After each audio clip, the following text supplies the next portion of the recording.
public would be there, so we should have gone live. Yeah, let's go live, Madam Clerk. Yes, okay. All right, let me radio Mr. Ming. You have 5 now. He'll let us know when he's ready. Sorry, Council President, I had a little bit of delay with the community, so I'm back in. Oh, Mr. President, we have 5 now, so we may take the roll call. Yes. So we're good? Just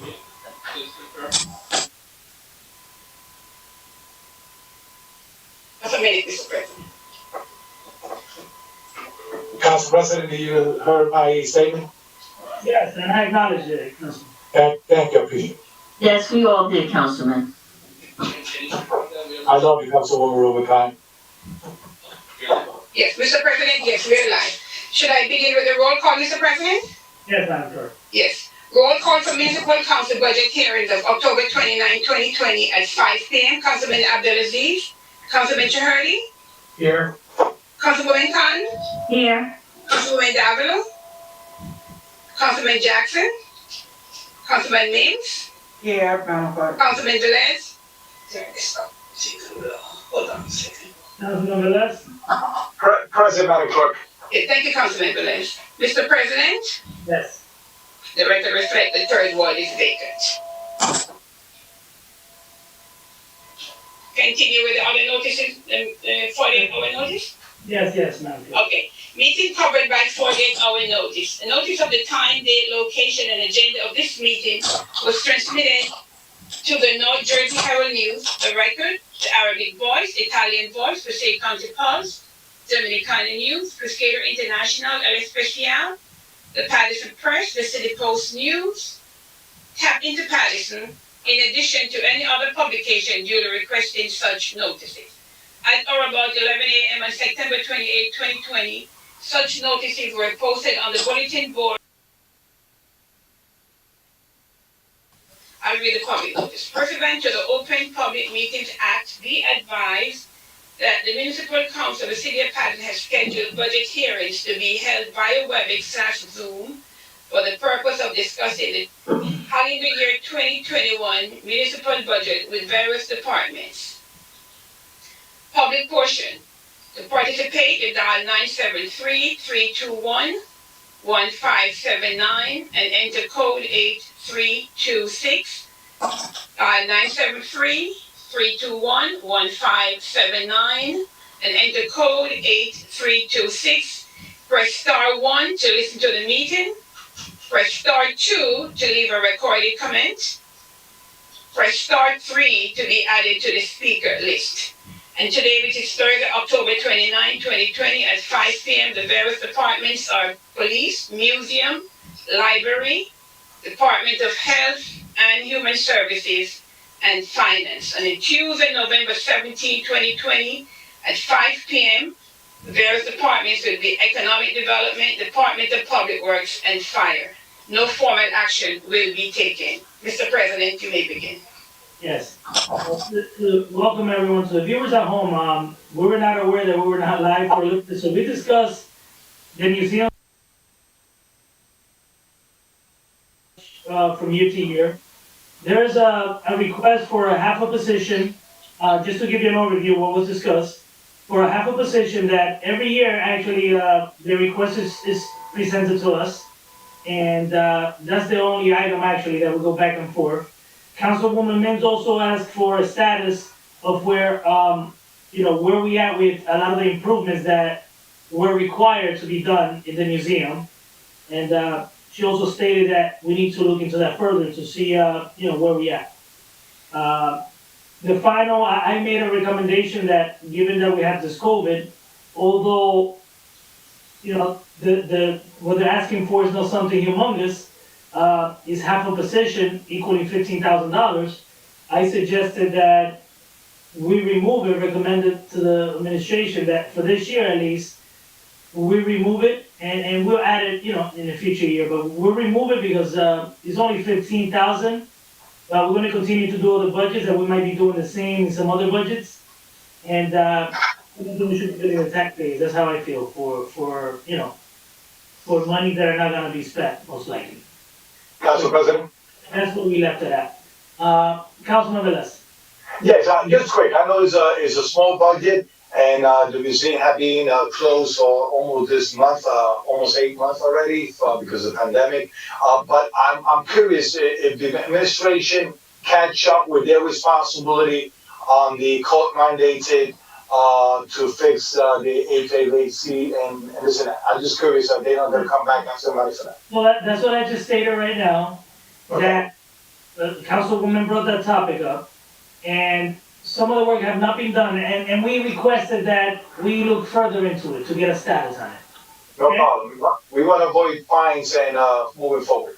Well, let me ask you a question, Councilman. Do you have all this documents with you in the vehicle?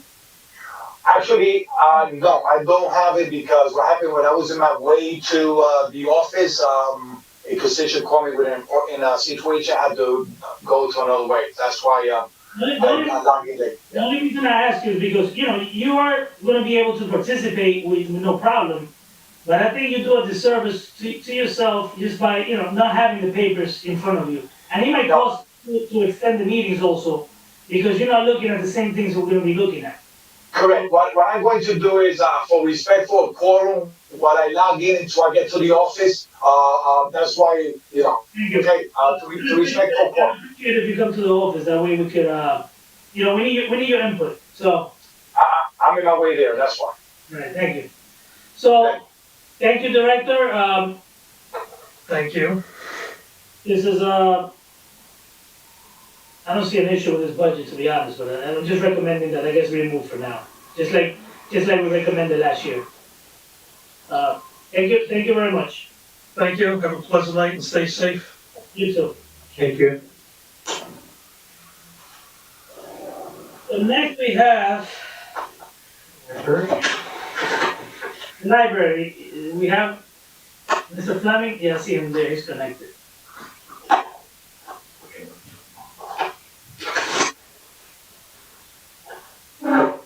Good evening, how you doing today? How we doing? So, Councilwoman Minch, you want to start with with the narrative that we should start every budget hearing with? Yes, hi Director, Madam BA. Just can you give us an overview on your discussion with Director Fleming as it relates to the Department for the Library and what recommendations were made and what were your recommendations that you're presenting to us today so that we can go into our hearing on tonight for the library, please? Sure, absolutely, Council Vice President, and I'll let the Director Fleming jump in as well.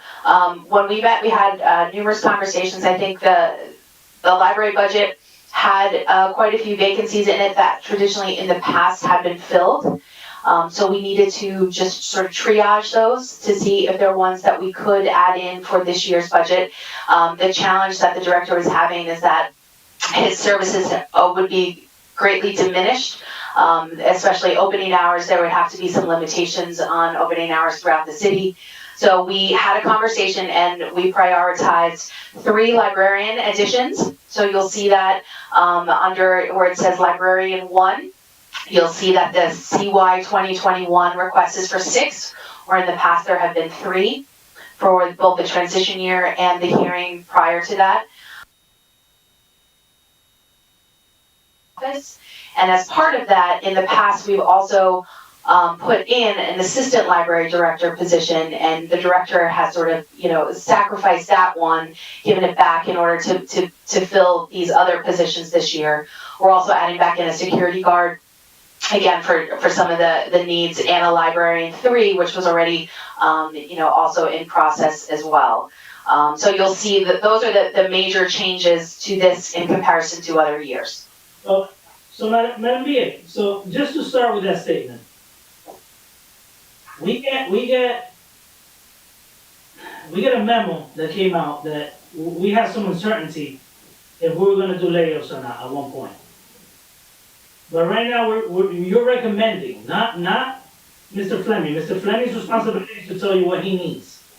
Sure. Then work it out with him to basically work it out to see what we could afford as a city. And that's what you're recommending to us. You're recommending 7 additional positions for the library. In a year where we have this COVID situation, We don't know if they're gonna be fully operational. Do you wanna say something on that? or- Sure, so a couple of items. First, regarding the memo that was out about possible furloughs, et cetera. A big portion of that was because we were unsure about our revenue, not necessarily that we were unsure about the appropriation side. There was no extra fat in our budget. We had already made the cuts going into the transition year budget, and we knew that for the transition year, the libraries would most likely be closed. So that's why we did not include any vacancies. We used it as an opportunity to close the gap that we knew we would need. Now, we're trying to return to a much more stable environment. Our revenue is showing to be increasingly stable. And we are trying to address some of the basic services, because we know we're talking about our city's libraries. They're hubs for communities, or places where kids who don't have internet access can go and do their work, where people can take workforce development classes. So we have to find the balance. There were actually, compared to their TO and what's been used in other years. So we feel like this is an appropriate balance. Again, a lot of these items, if we come to the end of our process here and all of our hearings and we listen to the feedback, some of these might be taken out. So we will, but I will at this point turn it over to the director, who has made a very passionate case about why these vacancies need to be filled. Before we go to the director, we just gotta be a little mindful, because we as a council actually supported some measures by the administration. If this administration is not in a situation where you possibly have to lay off people or you have to raise taxes even further, is because we were sold on an idea of doing the sewer utility. That basically put into your regular budget millions of dollars and put in additional fees to the homeowners. Now, I requested some reports that I'm gonna analyze further to see what effect that actually sewer operation had, but it's not because we have the money to start filling all these positions in our table of organization. Because I remember watching meetings forever that, yes, they might have all these positions in the TO, but they haven't been filled for a long time. So we have to be mindful that you also have to have, what is the saying that they say, save, it's in Spanish, I might lose it in the translation, but basically save something, somebody for the, you know. Now to recover for the future. Yeah, exactly. So I just want to put that there, but let's continue and make your point, and that way we know if we leave it or not. Go ahead. Mr. Fleming. How you doing? I'm just gonna give an overview of the library system and how, because the last time we spoke, I don't think everyone was fully aware of the Paterson libraries and the roles that we have in the city of Paterson. So I just wanted to just kind of spend some time to talk about that. Paterson Library is New Jersey's first public library, and 44 staff members across 5 locations, 42 full-time and 2 part-time. We have 4 locations, main library on Broadway. We have the South Paterson Library, we have the Totowa branch, we have the North Side branch, and we have Ellis to the main library temporarily because of shortfalls. We also have a library bookmobile program that's right now at a standstill because we are waiting for our new library bookmobile, which will be here in the early part of 2021. And I do want to thank you, Common Council, City Council, for allowing us to be able to purchase a library bookmobile with capital monies. So how are we funded? We're funded by a third of a mil. Based upon the populations of the city of our side. That with that funding, we have to follow minimum standards set forth by the state. That's outlined by the number of locations, the number of service hours, and the number of public programs, etc. So when we talk about funding, we talk about the minimum funding that we get, and that's still not enough. So that added investment that we're talking about is definitely needed. Libraries, all the major libraries, Jersey City, Newark, Elizabeth, we all understand that, that library funding is not enough, and we do rely on the extra funding that our cities actually apply to our resources. And based upon our library scorecard, as of 2019, our statistics, which include circulation, the use of resources, programs attended, computer usage, databases, for the value calculator, when we add all of that up, for every dollar that's invested in public libraries in Paterson, the resident gets back 75%, 75 cents on their dollar that they put in. And that's great, even in fact that we have 32% of our residents that do not have a physical library in their ward or neighborhood. Every resident can utilize the public library, and it's a right to have a library services in the city. Every resident is entitled to these services. Libraries, we offer in-house as well as outreach services to our communities and our underserved residents of Paterson. Libraries serve multiple roles. The residents rely on our services. For example, there's a great portion of our residents that do not have internet access at home, and they rely on our services to actually get the essential, just being able to print copies of a document, or just be able to get on the website or the internet. We're a place where the community congregates. We have public meetings, public community forums. The public really relies on us. We're a safe haven for children during critical hours. We provide after-school tutoring, hot meals for children on a daily basis. We are in emergency situations. We serve as warming centers for the city, and in the hot summer days, we serve as cooling centers. So the real issues on lack of resources which affect the city that the library can contribute it to is education and literacy. When you talk about education and literacy, our literacy rates in Paterson are very high. We have programs that adult, child, and family literacy that can help aid or help to combat that. We're talking about the digital divide, where a large portion of our population do not have access to technology. We're right now supporting schools that, and supporting the Paterson schools by helping to provide students with Wi-Fi internet access to our hotspot lending program. We're talking about social services. We're talking about homelessness, drug addiction and mental health, unemployment, job, career, and crime. These are some of the things that we in the library, the city's libraries, can help combat and be a part of the solution. When you're talking about a 21st century library, extending success and maintaining integrity, a properly funded library is a thriving place where the community, the residents serve and are adapted to community needs. We want to do adult education, ESL classes throughout the neighborhoods, small business center, resources from small startups to well-established business support programs. We're talking about immigration, adult learning, pathways to citizenship and naturalization. We're talking about GED, job and career readiness preparation. We're talking about youth and the pathway to success by assisting our Paterson youth to attract to success. But currently, we don't have many of those programs available. We're continuously supporting the Paterson public school system, and we continue to provide services for every resident of the city of Paterson. We are dedicated, we want to be able to help, and we think that the public library is a good asset or a good investment in our city's resources to help in Paterson.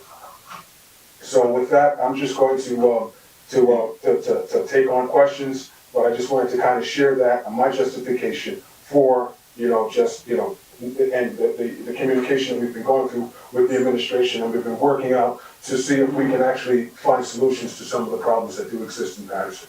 So now I'll take some questions. Thank you. Councilman Mims. So first of all, let me just say thank you, because I remember having a dialogue with you last year, and I want to thank Council President when I advocated for the additional mobile bus to get it, and I'm glad that even though we haven't really operated it because of COVID, it's going to be beneficial. But here's a request before I ask the question for a library. Madam BA, just a recommendation, Council President. I think we need to do an assessment of what it would be for Wi-Fi and possibly a shared service opportunity with the school district where we can do Wi-Fi citywide, right? Because I think one of the concerns that is being picked up by the library is that they're providing a service for families for whatever reason they can't provide it. So I think we need to look into a full assessment citywide for Wi-Fi. That way it will relieve some of the pressure from your budget, Director Fleming, not just you, but other areas as well. And we know we still want people to come and read, educate, and to learn, which is great. But I think if we do that citywide Wi-Fi opportunity, creating hotspots and working with, I'm a Verizon former executive, so I'm gonna say fiber optics, because it's better, it's a clear picture with the pixels and grains. But I just, I think that would be a benefit for the entire city. I'm not sure what the cost will be, so I think we need to look into that. So when we look into the budget, and I'm going back to, when we did the library budget, the museum budget, and now we're doing library, one of the questions I asked in the same request to you is with all of the positions that you're asking, are you saying that these positions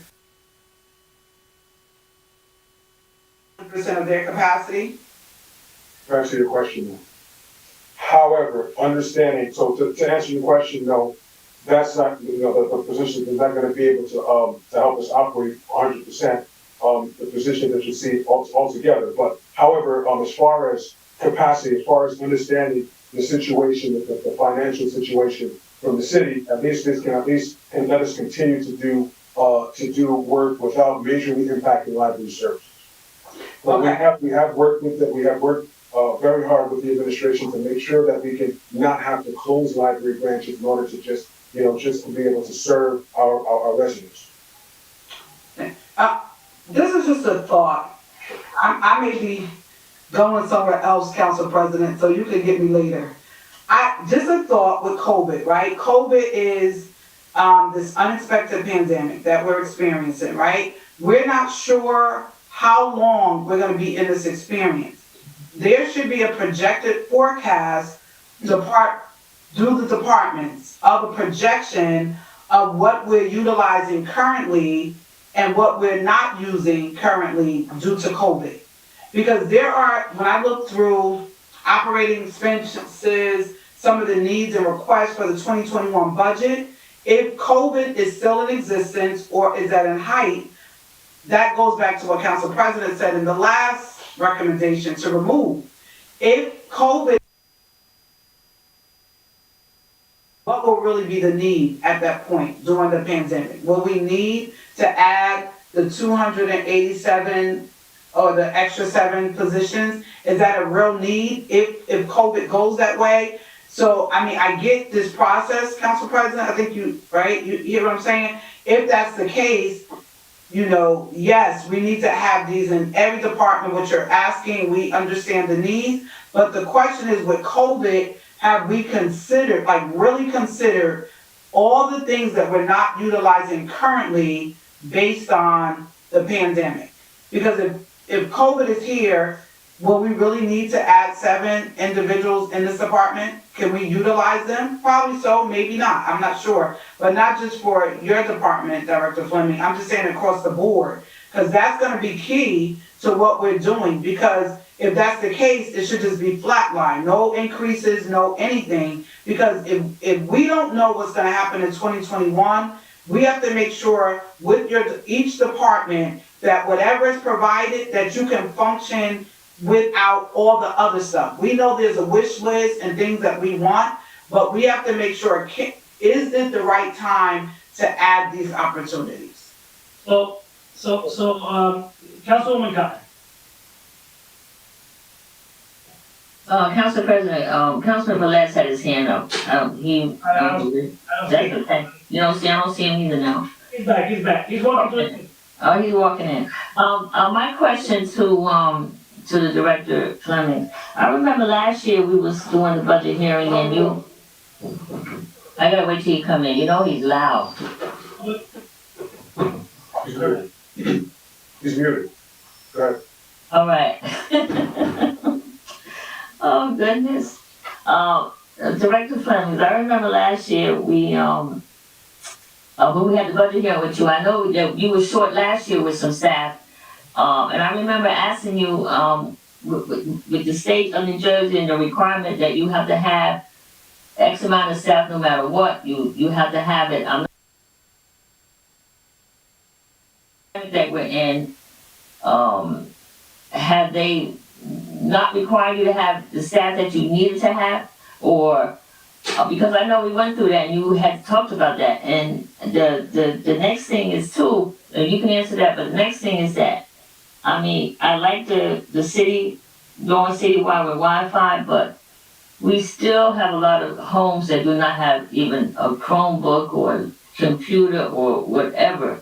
And I've been to the library many, many times, and I see the computers are used constantly. So we still have a number of homes here in the city of Paterson that do not have computers at home, do not have a Chromebook, do not. So they rely on you to come to the library. They just rely on that. So, but I just answer that first question about, I remember asking you last year about the requirements and what the state requires you to do.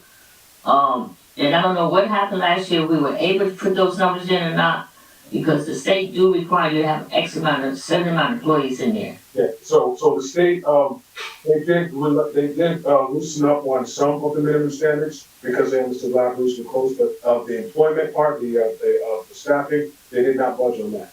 But they did, as far as public service hours, as far as some of those things, they did, but they did not budge on the number of employees. Okay. And that's professional employees, just to be clear. Professional librarians, just to be clear, I want you to think it's only employees of professional librarians, so no need to have not. And I do understand, for the second question is, I do understand, I know because we've spent the entire pandemic at state working with the school district, working with various organizations, getting statistics and figures on how can we help and how can we provide some kind of services to at least get, help the students get internet access at home and family. So we're not solving the problem because it takes a lot of money to solve. It's going to take a lot of money. I've been doing this work on a state level. It's going to take a lot of money, but at least if we can provide some type of service, we can help aid. And since the school's been in session, families are continuously coming and borrowing our hotspots in an absence of helping them to reduce the burden. Thank you. Are you finished, Councilwoman McConnell? Is Councilman Velez in now? Yes, he's there. Okay. No, I'm finished. Thank you, Councilman. Thank you, Director, for that. Councilwoman Velez. Thank you, Council President. Thank you for having patience with me. Things happen, but this is an important subject. Director Fleming, thank you for your overview of your department. Well elaborated. Listen, I commend you from A to Z. As the chairman that I was from the statutory agency, and you were part of it, sitting in those meetings, we understand that the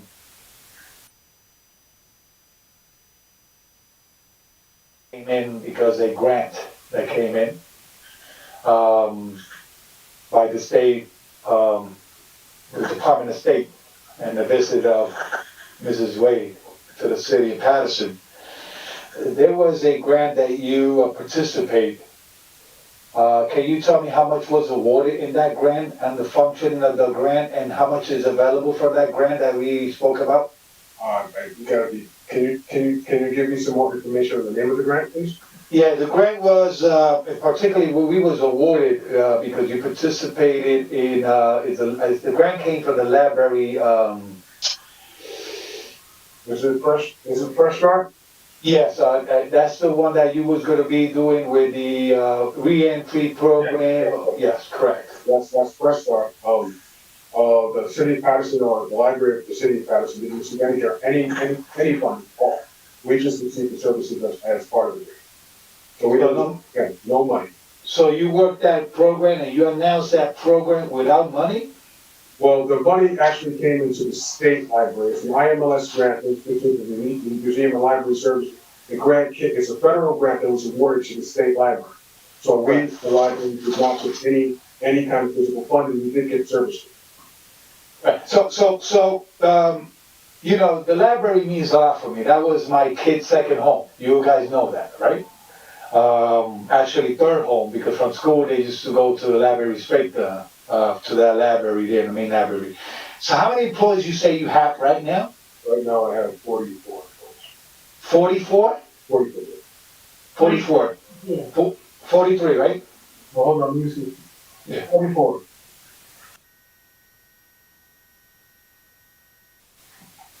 Yeah, 43, I'm sorry. We got one person retired, I'm sorry. 43. So, and you requested in this new budget to add, how much you say, because I missed the count? 7. 7. So how many are working from home as we speak? Actually, no employees are working from home. So, Go ahead. go ahead, hold on. No employees We are have, work, hold on, I'm gonna ask you a question. We don't have, any employees working from home. We have one employee recently that just submitted some documentation for, what do you call the flex work, and that's in the process of being, approved. And so we only have one person. Every employee is actually working. so we'll be 43 and, minus one at home that we just documented out. Now, what is the clients that you receive in the library, know that we only have a capacity of 25% inside activities? Okay, so, I'm just gonna give a whole overview. Since the pandemic, although the library's, buildings have been closed to the general public, we have never stopped delivering services to our residents. I'll repeat that, we have never stopped delivering services to our residents. We had to move a lot of our services online, so we had a lot of virtual services. We've done outreach opportunities. We were, heavily with the summer program and providing outreach opportunities where people can actually come and pick up books, materials. The kids were doing crafts over the summertime. We were meeting the customers where they were at these at the soup kitchen, at the soup kitchen, the YMCA, where people were going to get food and so forth. We had teams of staff going out to actually bring books and materials to them. So the library, I would say, we didn't leave the residents during the pandemic. We were definitely there. Although we were not open to the public, staff were in-house, whether you're working on a project or working on, whether you're working on a project or you're working on helping the outreach program. During the time, the initial critical stages, yes, because everything was shut down, we did have staff working for the first couple of weeks, first couple of months, where we couldn't have people, we couldn't have people in the building. But during that time, we had staff were working on professional development opportunities. There, I have every employees have folders of certificates, continuing education. Some people worked on the virtual services, virtual programming, 24-hour reference. We had all of those things, library cards. We didn't stop. We didn't stop since the pandemic, and I can commend my staff because it was a learning experience. It was something that caught us all off guard, but it actually allowed us to be able to magnify another level of programming and getting our virtual presence out to customers that usually generally sometimes use the in-person service. So you are really now fully staffed that works. How long you been with the 43 employees? How long? So you've been, since the pandemic, you've been fully staffed with 44 employees, correct? I was staffed with 43 employees. Correct. So if I will ask you, being fair, just being fair, 2 questions, okay? Do you have report documents, logs that sustain your statement regarding the work that they've been doing there? Sure, I do. Yes, I do. Thank you. And the other question is the facility of the library. How's your budget to maintain the library? Repeat that. How is your budget to maintain the library? You know that the library needs some repairs.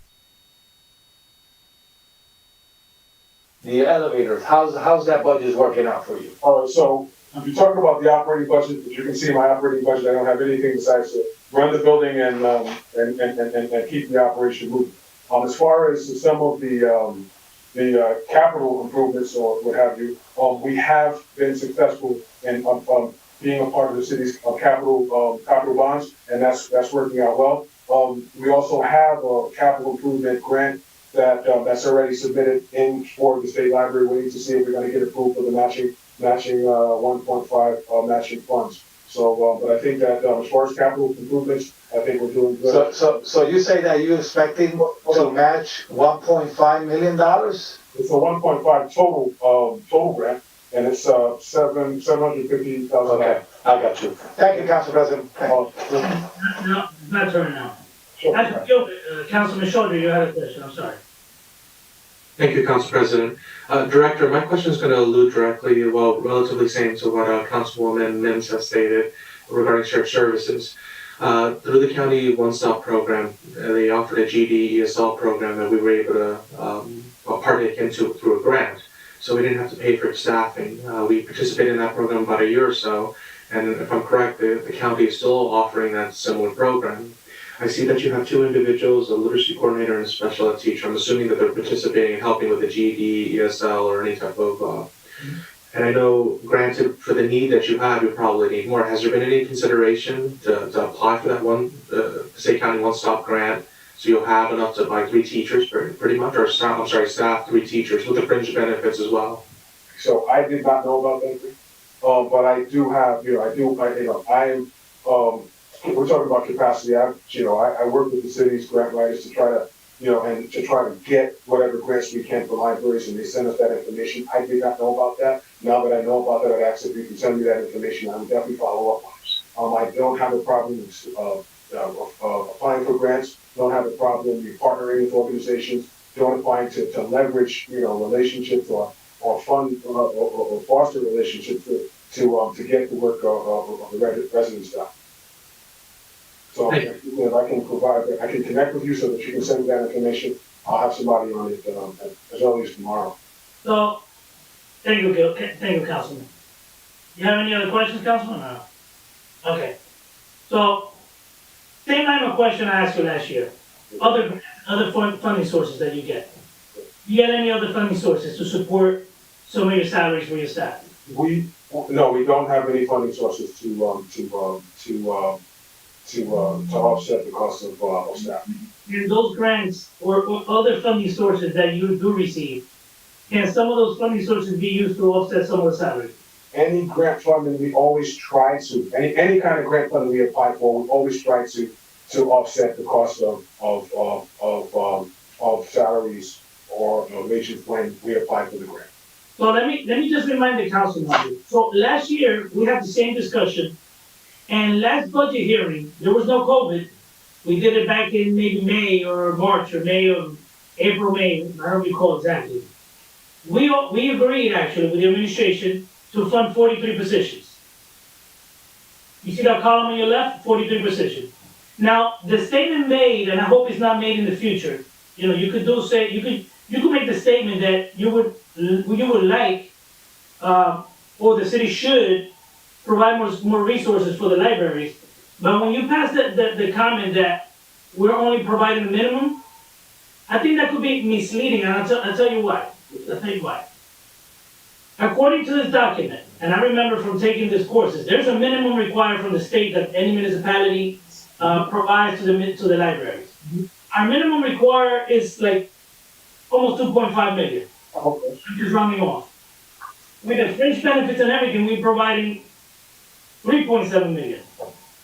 So we're providing $1 million more, and that's without the capital improvements and everything else. Mm-hmm. Right? So we are providing our fair share. You gotta understand though, we're a city that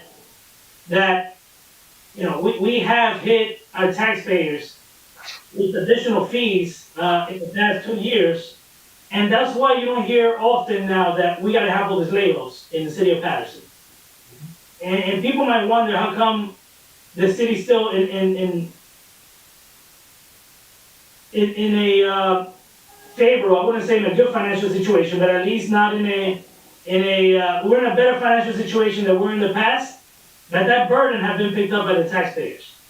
Now, the same case you might make that we need to put additional resources there, we have other areas that we lack in services that we need to improve those services also. So I want to remind my council colleagues that we are contributing, I'm not saying that we're contributing enough, but we're contributing more than the minimum requirement by a lot. we're exceeding that amount by I would say 1.2 million. Last year we recommended, and there was no COVID, for 43 positions last year. And that was supposed to start this July 1st, this budget. And it was supposed to carry us until June of next year. Now, we're doing a transition year budget, that's why we're having these meetings again, because now our budget year is gonna start in January instead of June. So I just want you to be mindful that we would love to give every department everything, but we gotta do less with, more with less. And I still have the same recommendation, especially because of COVID. At least, we're not reducing staff, but at least I wanna keep the same 43, that's my recommendation. If you look here, we're hiring more security guards, right? 1 security guard, that's the proposal. We're hiring a library assistant we already hired. According to the budget hearing that we had, they only had, the request was for 7, or the approval was for 7, but now the actual is 8. So that means they hired already a library assistant. We wanna hire another librarian 3 this fall, for $63,000. We also wanna hire another librarian 1, a bill and maintenance part-time, and an administrative secretary. Now, my recommendation, council colleagues, is, we gotta be prudent also.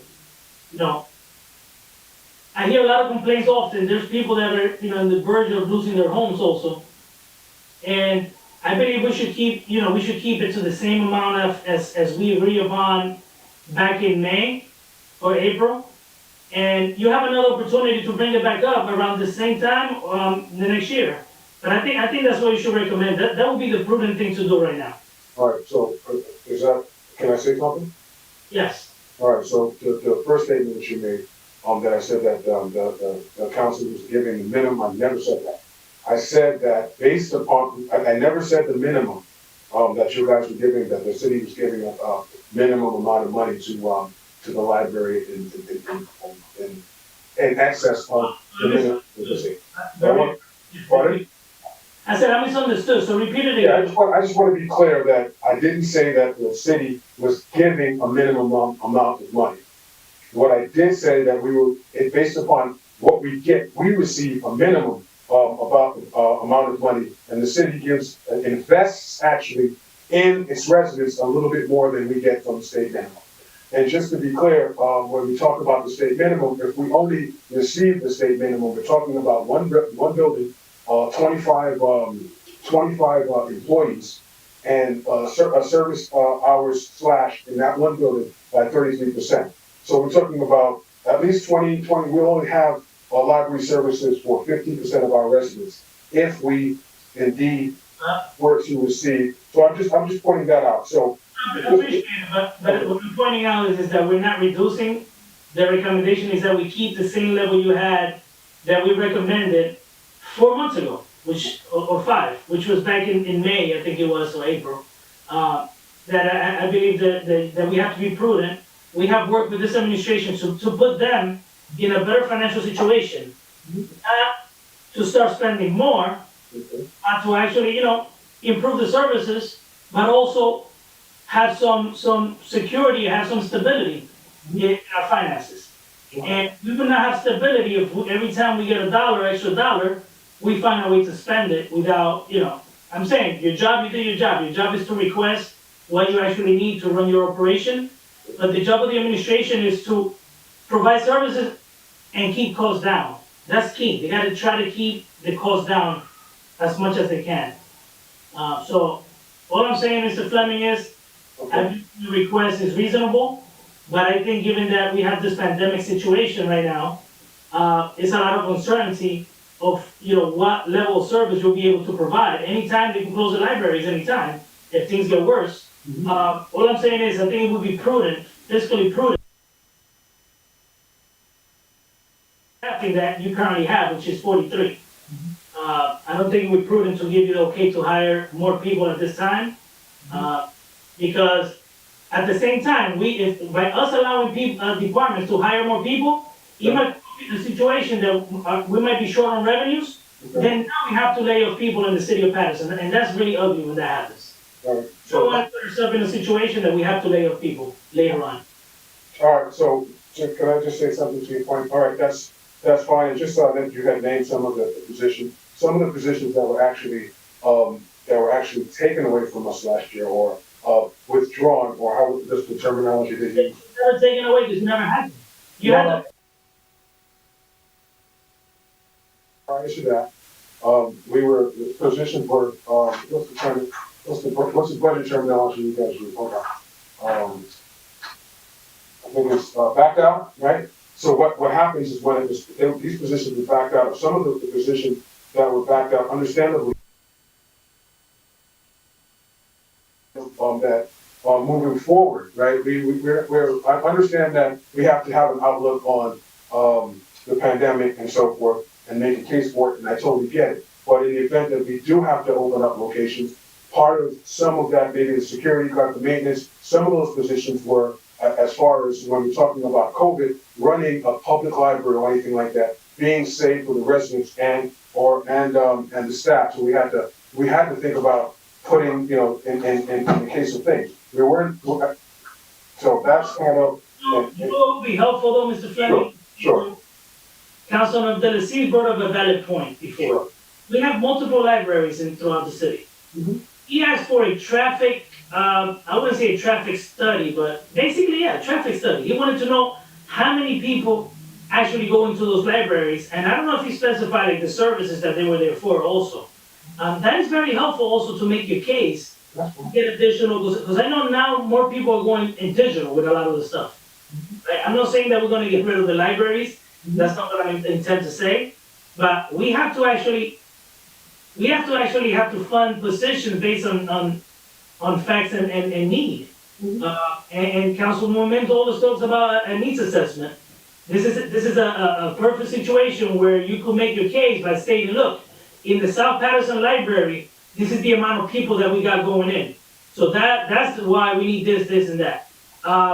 In the, and so on. I don't want to prolong the meeting, but just, Mr. Fleming, let's just leave it at 43.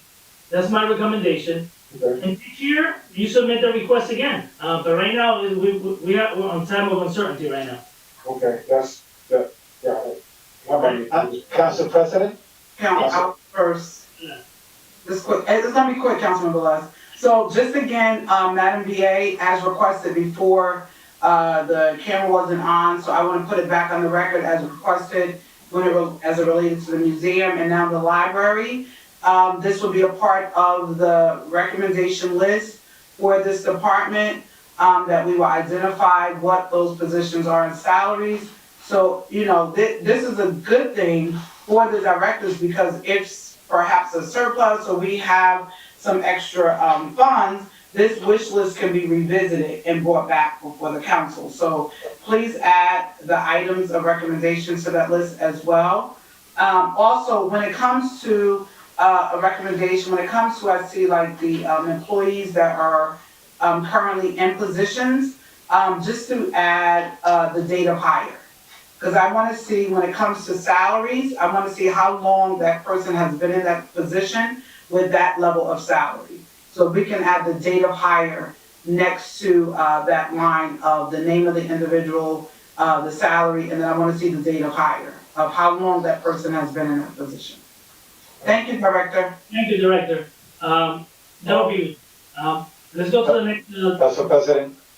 Councilman.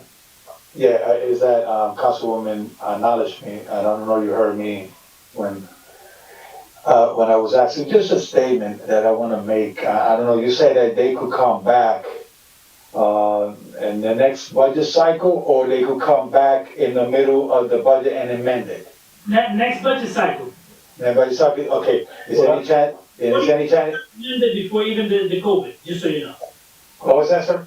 This 43 that we have there, we had those meetings back in May, and that was, I believe those were right before COVID. We had a lot of those meetings, wasn't it?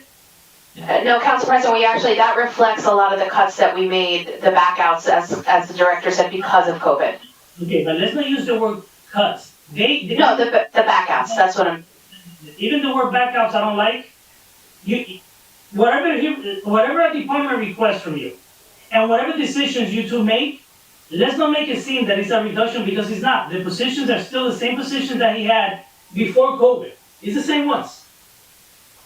But Council President, some of it might have been that they were temporarily vacant because they were in the process of being hired into. And we said, you know, because there's nobody in that seat right now, we're gonna stop the hiring, and especially for this year. So that's some of the, you know, in all fairness to Director Fleming, we've been really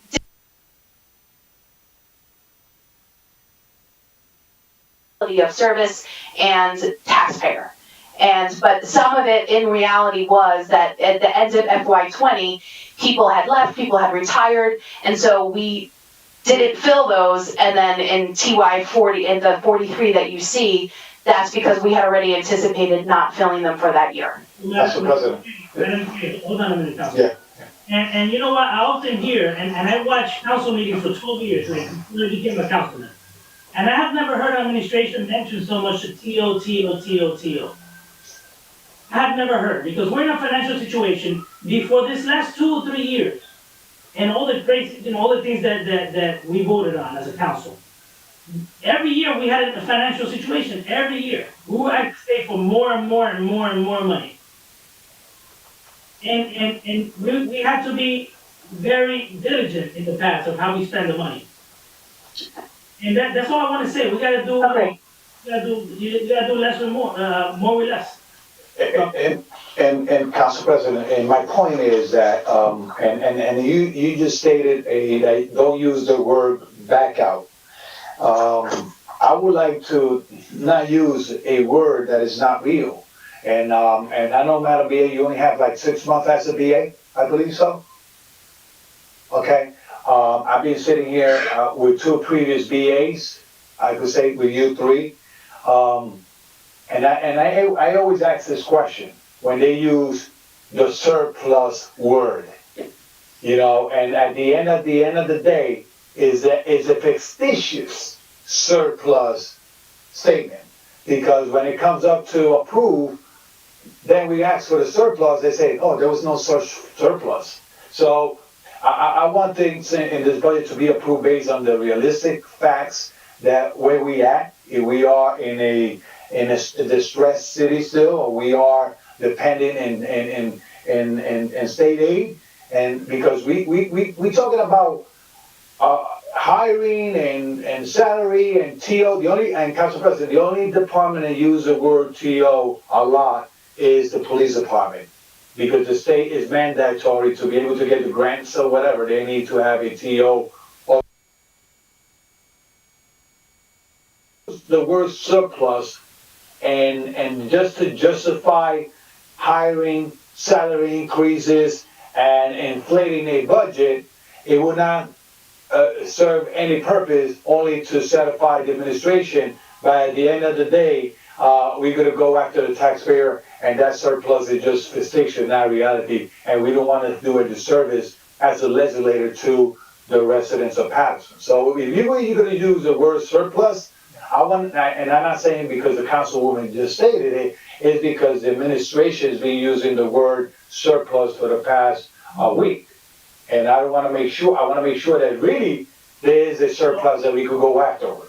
So Councilman, and I don't want to get into that because that's a separate, you know, it's not a departmental matter, but what I want to say is that normally, every municipality, if it meets its revenue expectations, and I don't mean by just tax collection, I mean the other revenues that you anticipate. Because you never spend your budget 100%. So normally, municipalities normally has a surplus on a yearly basis, just so you know. Right. Now, when you put the budget together, when you finish putting the budget together, you might need to use all that surplus, and you might need more. That's when you start doing layoffs. But normally a year end, you normally have a surplus. Even if it's a small one, you normally have a surplus, just so you know. Because you tend to collect everything or almost everything that you anticipate, but you don't spend it all. Just so you know. So we'll continue with the next department. Thank you very much. Can I just say thank you for your time? I just want to make one thing. I did my part. I provided the case to the administration. I submitted the case to the city council. I thank you for your time, but I will let you know that there's going to be a major impact to the library, to the city of Paterson's library service. Thank you. And we commend your work, Director. You do a great job. You're always out there. We commend the hard work and the due diligence that you've been doing since you've been a part of the Paterson community. So thank you. Good communication skill with the council. Thank you. Thank you very much. Have a nice week. So we're doing the next one now. Council President, please, I just want to say to our Director, Fleming's, I go to the library quite often. I really see the amount of people that comes through there. I know you were talking about how many people go to the 6th Ward, but I can tell you for sure that Broadway Library, a lot of people come through there. And I want to say to you, Director Fleming, you really have worked hard to make sure that we do. And I know you need more, but I just want to say thank you for all the hard work you've done for us so far. Health and Human Services.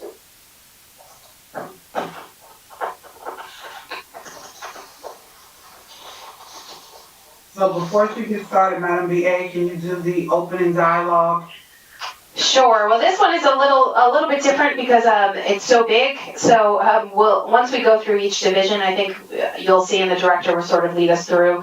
I think overall, it starts on page 19. Okay. Overall, I think you won't see too many changes. I think the biggest piece will really be in this very first division, and the director brings a lot of her passion and vision for this.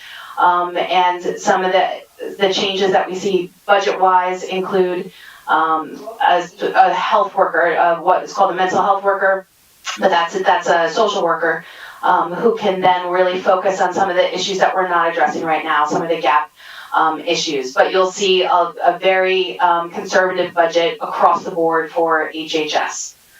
So, Director, do you want to go ahead and jump in? Sure. Good evening, Council. So as Madam VA said, I mean, most of my budget is the same as last time. We do have a vacancy or trying to bring on a new position for a social worker. As you know, we want to focus on mental health and addictions in the city. And I really do need someone that is well equipped to handle and to oversee a lot of the projects that we have going on, but also to really put an outreach plan that can help us close the gap in what the city is doing with the nonprofits and kind of build that bridge to help a lot of the individuals that we have in the city who need our help. So it's a position that, please correct me if I'm wrong, I don't think we have had at least a social worker in the Health and Human Services Department in a very long time, at least since I can remember. Council President? Councilwoman. So I was definitely going to say that now. I know we just went through 2 departments, but I was gonna say if any department needs social workers, it is definitely in this one. So I'm not sure, are we requesting, I'm trying to find, what page would that be on? Your packet is huge. 19. I know we're on 19, but where is the breakout for the social worker? Are you requesting 1 social worker or? Well, right now I'm requesting 1. We are trying to be conservative, but also link a few of the projects the partnerships that we have with police department and the county. So hopefully that will be able to supplement a few of the other things that we're trying to do. And so just a recommendation, right? So for the opioid crisis, for COVID, for the strike team, which I still don't know who's on it. I've asked for a year for the members of the strike team. But for the team of who's on there, based on what we've experienced with the pandemic, the opioid crisis, and so many other things, there is definitely a need. When I talk about needs-based assessment, based on everything we've incurred, there should have been at least 2 social workers built into this. And I know that we have to kind of cut costs and balance out, but based on that, like I would like to see that Director Castillo Cruz and Madam BA to come together with that, all that information and the data that drives the need for at least two. I know you're saying you want one, but I think the need is greater than that. We have a lot of mental health, we have a lot of depression, we have a lot of stuff that's going on. And so when it comes to these budget processes, I want to make sure that we're doing it needs-based. Like, I am in agreement with Council President when it comes to, we have to make sure with the possibility of COVID, and we don't know where it's going to go, but in the Health and Human Services Department, social workers are definitely a definite need.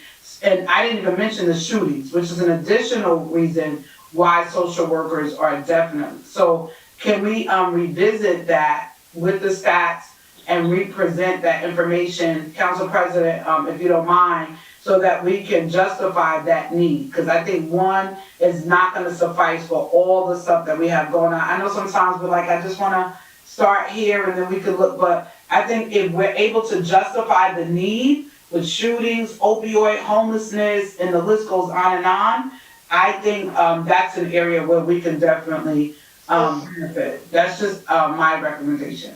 So, council members, before we... So the budget that ended in July, June 30th, I'm looking at the actual budget sheets that are submitted to the state. The budget for this office, the budget that actually ended in June 30th of this year, which is a few months ago, we actually spent out of this department only $300,000, right, for salaries. Right now, you're requesting 466. All right, and Council President, I could jump in here a little bit. Number one. $100,000 more. Sure. The first thing, O'Sheen wasn't here. There wasn't a full-time director the entire time for the fiscal year 20 budget.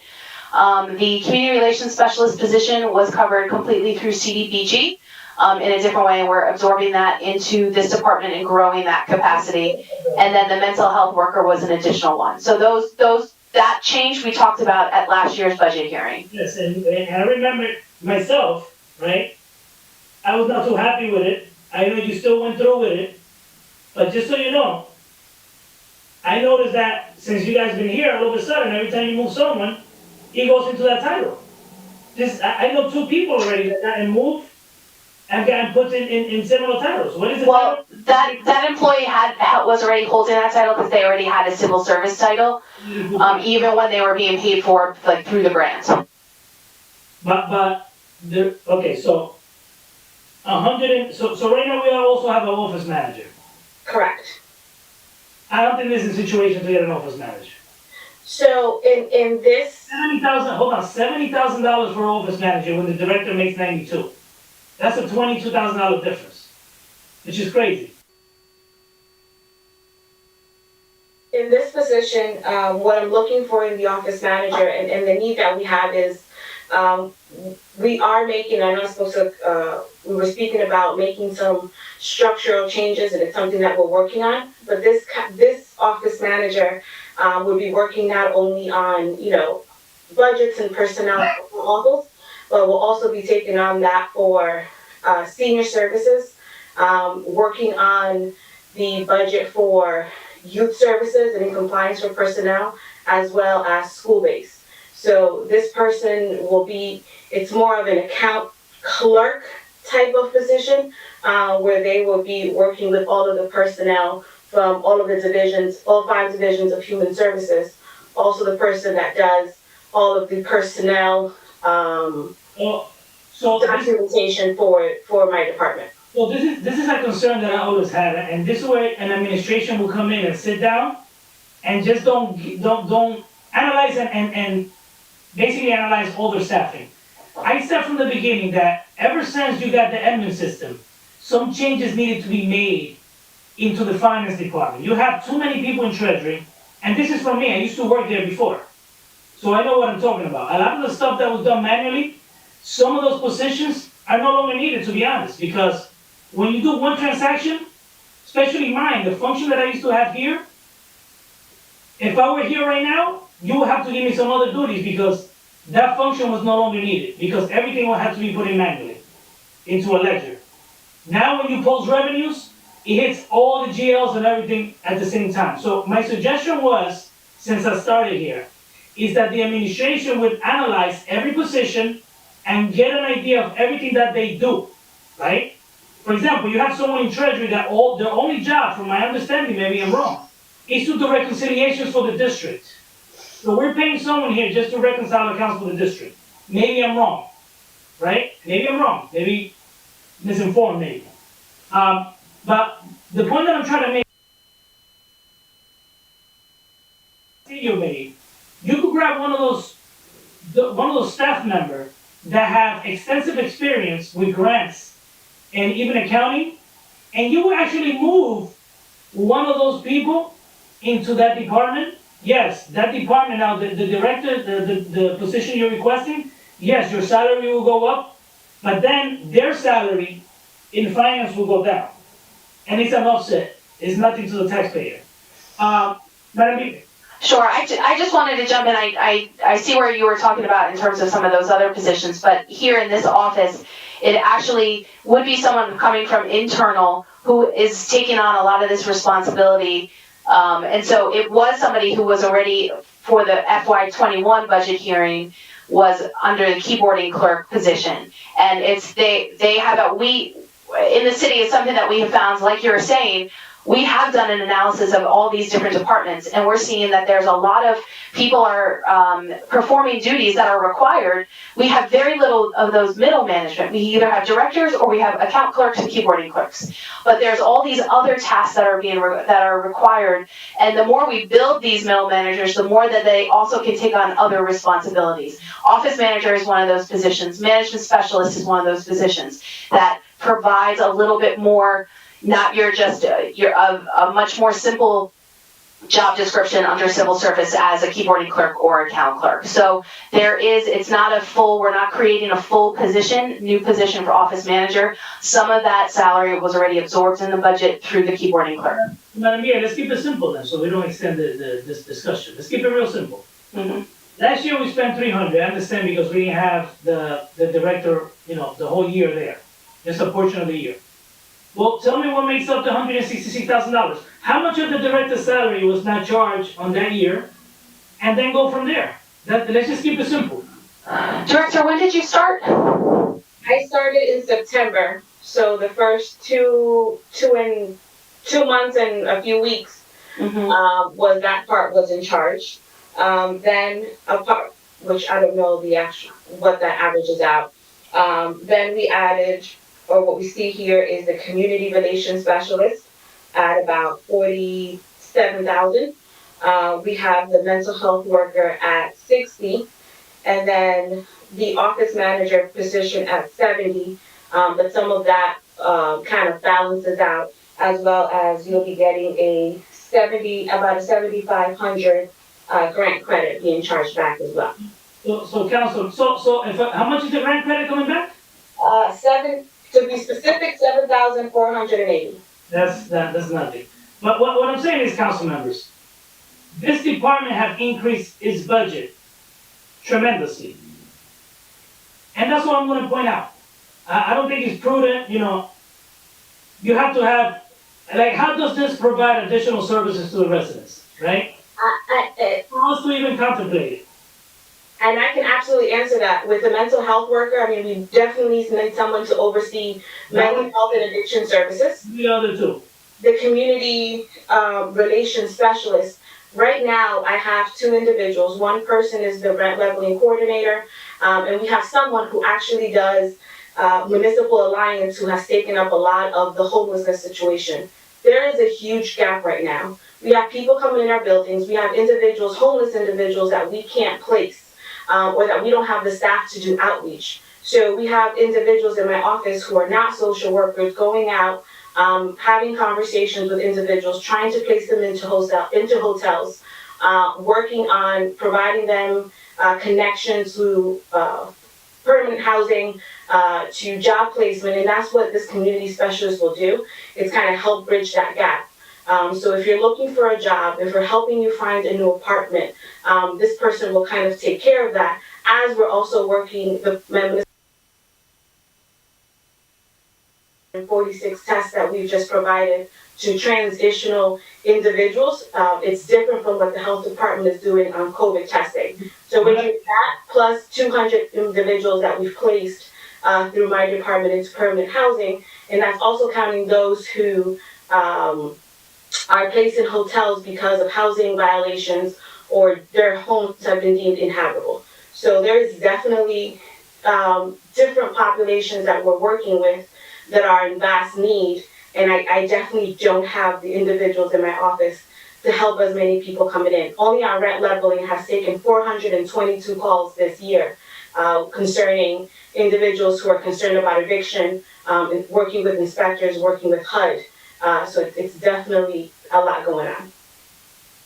All right, so again, last question for me. The $70,000, you said that that's somebody that's already employed. Does that person have another one of those positions that are up here? Yes, so if the old way we were showing the sheets, you could have seen, like we would have backed out some of it. It's, if you look at keyboarding clerk 1, it went from 2 in last year's hearing and this year to down to 1. That's because part of that is gonna be absorbed, that's now in the office manager. So, okay, so you want to move it to the office manager? Right, but I don't know exactly what that salary was. This is what gets to me though. The 47,000 position, I had an issue last time, and again, when I do this, I don't look at the person that's holding the job. Some council members have a tendency to look at, who's holding the job or who's this. I don't, that's irrelevant to me, to be honest. That would be biased to do that. I'm not gonna do that, right? I'm just looking at the position and asking relevant questions. The question is, was that position always in human service? You said it got defunded. It was part of a grant. Was that position always human services? Not previously, no. Where was it? I think it felt community development, sorry. Community development. So that position get defunded there. So now at that time, the administration needs to make a decision. You either let go of the person, which is very common in government, right? When you get paid out of a grant, and the grant is no longer funded, then the services, just like you're doing right now with the transportation, right? You gave it back to the county. Those positions, you can't afford to keep them here because you're no longer running the program. So you move this person out or this position to human services with. He didn't perform any function pertaining to human services before. At all. So all of a sudden, it's funded, and you create a position in another department, just created because he got defunded. That's how we have it. So, Council President, I think for that position, a lot of the work that was going on at the Neighborhood Help Office really does fall much more in line with human services than where it was, kind of just where it happened to fall prior to that. So that's why we thought it was a really good fit. And like the director said, there is a tremendous need to fill this gap that this could fit perfectly within. So we do feel like it is consistent. So I'll let you guys continue. I'll make my recommendation at the end. So Councilman Velez, Councilwoman Khan, and Councilwoman Mims. Thank you, Council President. Director, you mentioned rent levy. And as I understand it, we got commissioner there that we didn't even have meetings with them. Correct. All right, correct. So that's one thing that I don't see that they are functioning unless they're doing individual cases by. At this time, especially when I have a lot of people complaining about who has rent control, who don't have rent control, my rent is higher, and my this and that, and still, I cannot even recall one of my commissioners going to one of the meetings for rent levy. So we were having meetings until May of this year. That's when the terms did expire. COVID definitely put a monkey wrench in it. We are bringing it back to council at the December meeting for two things. One is a possible requesting support into some changes in the ordinance because we did have an issue with attendance.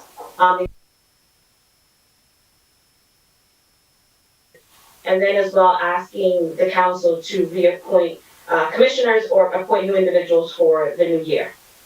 Okay, let's go back to one of your statements regarding community relations specialist.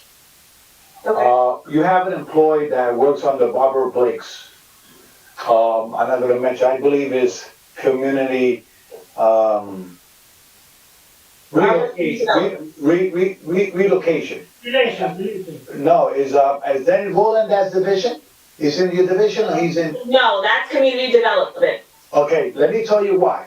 Everything that you mentioned in the community relation duties, that's what Dennis Rowland do. Not anymore, sir. Not anymore. So when are you gonna tell us that?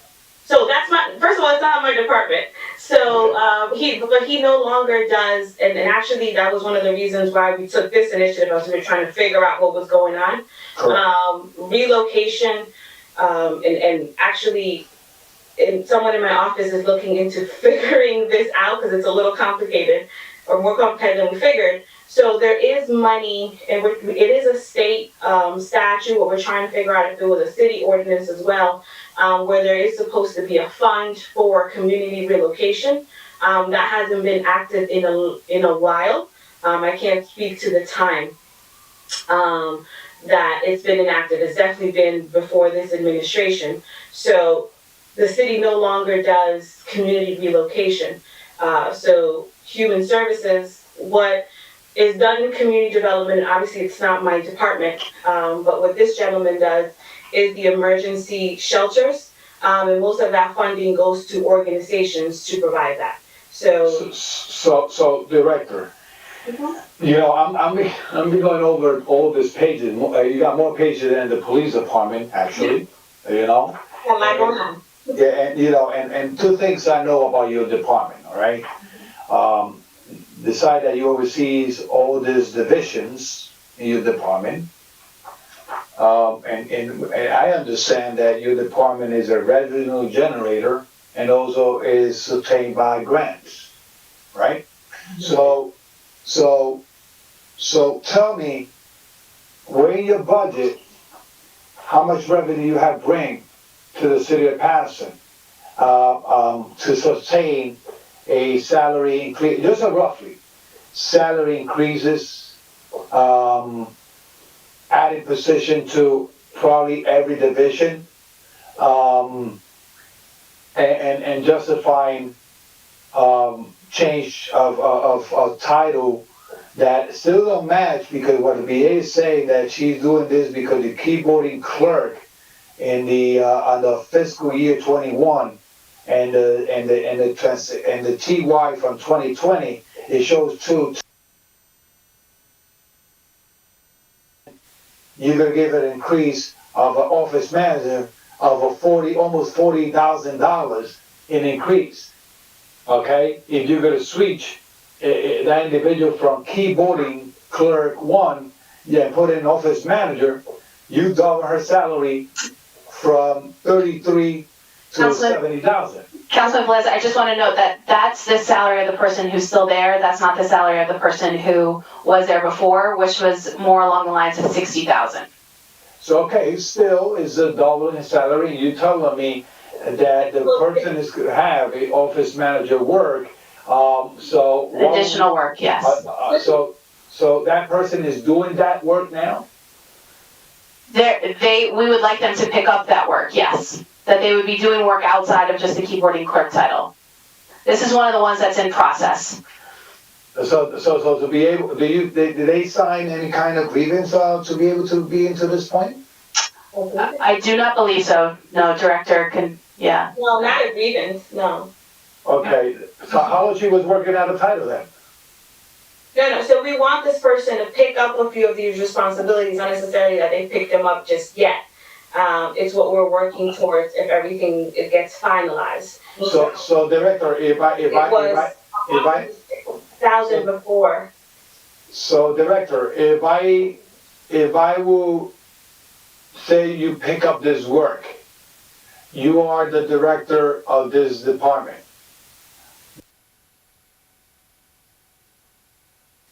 Work that I'm supposed to do? No, sir. So what we're talking about is, for example, our our senior services department. I think that's an easy example. Hold on a minute, Director. Okay. Councilman, any director could delegate any work they want to an employee. Yeah, the problem is that we never had, this is the thing, if you wanna run a department as a corporation, then we talking about office manager, and then we talking about, see, this is the problem. All the positions, You're putting in a request, right? I'm gonna tell you what my recommendation is, you guys can say, you know, Correct. but this is me again, we each have a vote, right? correct, I'm making a recommendation, if the administration comes back and presents a budget that have everything that, and it doesn't address the things that I said, I'll vote no. I'll give you an example. I give them one of the two choices. You either have the community specialist or the mental health worker. They could both perform that function. no, because a mental worker could be sustained with a grant, that's the difference, I don't know. They don't have a grant, that's why they're here, Councilman. Okay, Everything, Councilman, everything that you see here is not supported by a grant. okay, that's why I asked. With positions that are supported by a grant don't have to be here. This is our city budget without the grant. This is what we're supporting with our residents' taxes. That's what it is. Hmm. So that's So why that- I give them one of the two. You either have Mhm. mental health worker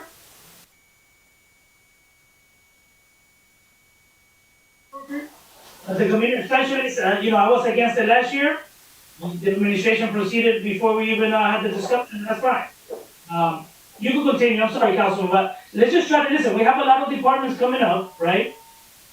Let's try to stick to, brief questions. And I'm gonna leave it at that, then, I'm not gonna speak anymore on this one, you guys can continue. So, Council President, the thing is, because you have, how many divisions you have here, ma'am, Madam? A few of them, We have to go each, Yeah, so we go each other. right?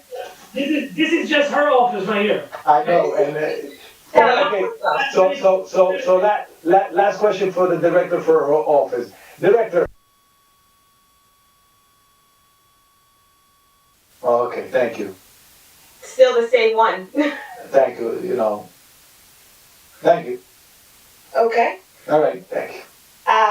So if I move forward, I mean, No.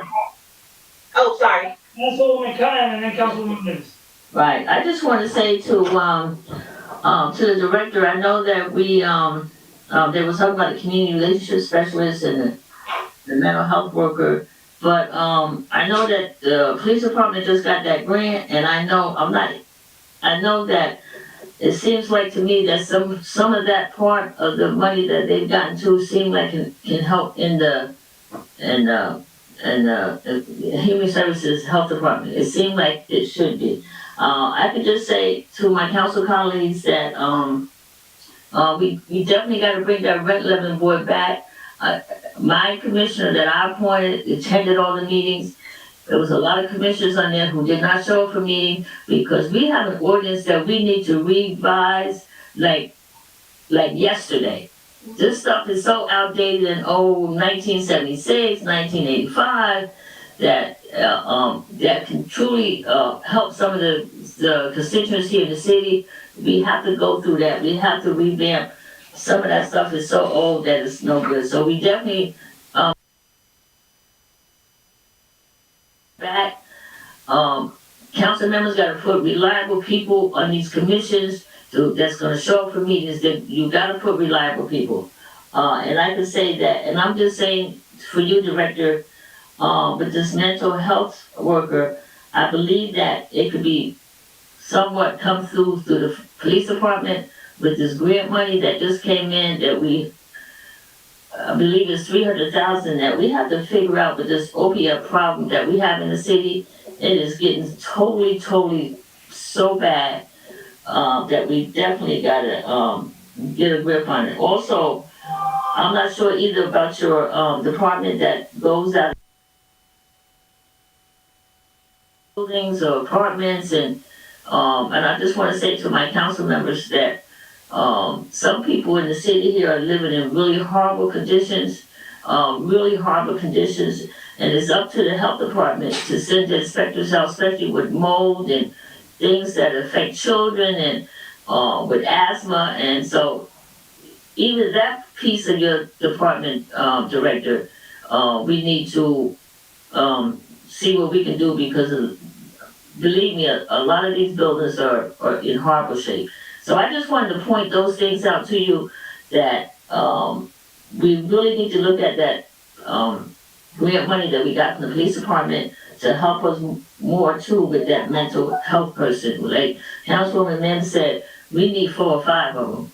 Because this is how much work that's needed here so badly in the city to try to get a grip on everything that's going on here with us. So that's what I would recommend too. But that Red Lemon Board, Council, Director, please do your best to get this thing on the agenda.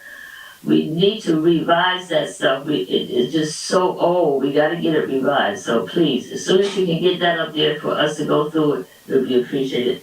Thank you, Council President. If I can jump in real quick, Councilwoman Cotton, our dear friends in legal have it and they're finalizing it. So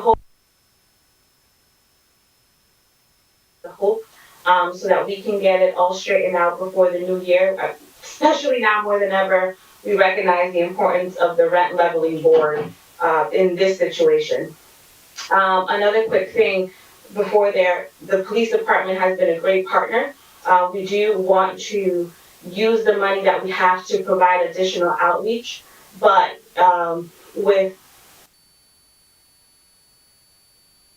we have in police officers, we do need someone from Health and Human Services to be kind of that administrator to oversee the project. We do have plans for that grant that I will be sharing with you soon, but we do need someone who is qualified to kind of spearhead a lot of these programs as we then work with them to bring individuals on board to do the actual outreach. Also, I just wanted to clarify there, we don't have race. The office manager position, I think there's like about a $10,000 difference, Madam BA. Check my math, $10,000 difference. And we do get a credit back of about $7,500.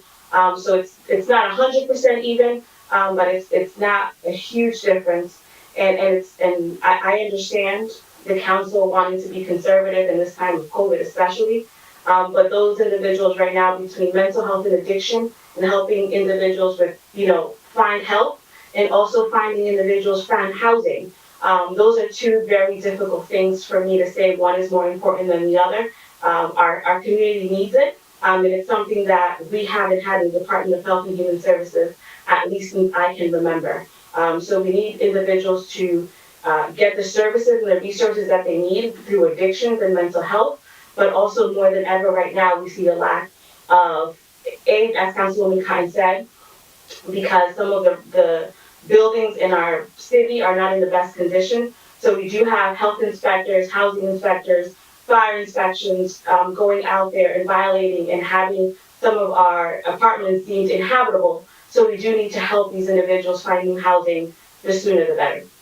Well, Councilwoman Mim is going to go next, but I'm also want to ask my council colleagues that a few of the next divisions, there's no change in them. Yeah. We got to try to expedite this because we have some that will generate a lengthy discussion. So, also, Councilwoman, you are next, but usually that position, that mental health worker, usually that's supported by grants usually. Normally they're supported by grants, so I don't know why, So we've been working on looking for a grant to manage or to do this. We haven't been successful in finding a grant to support a salary. We found some smaller grants to do some outreach services, but no one to oversee. And we see that in a lot of our agencies, especially at this moment. So we are literally fighting organizations who need the same grants. So we have our grant writer looking for things. And if we do find a grant, obviously it's something that we'll jump on as well. But it's something that we're actively looking for. So you don't have HAPA, any of those grants don't have any administrative money to do this? Not from my understanding, not for this, no.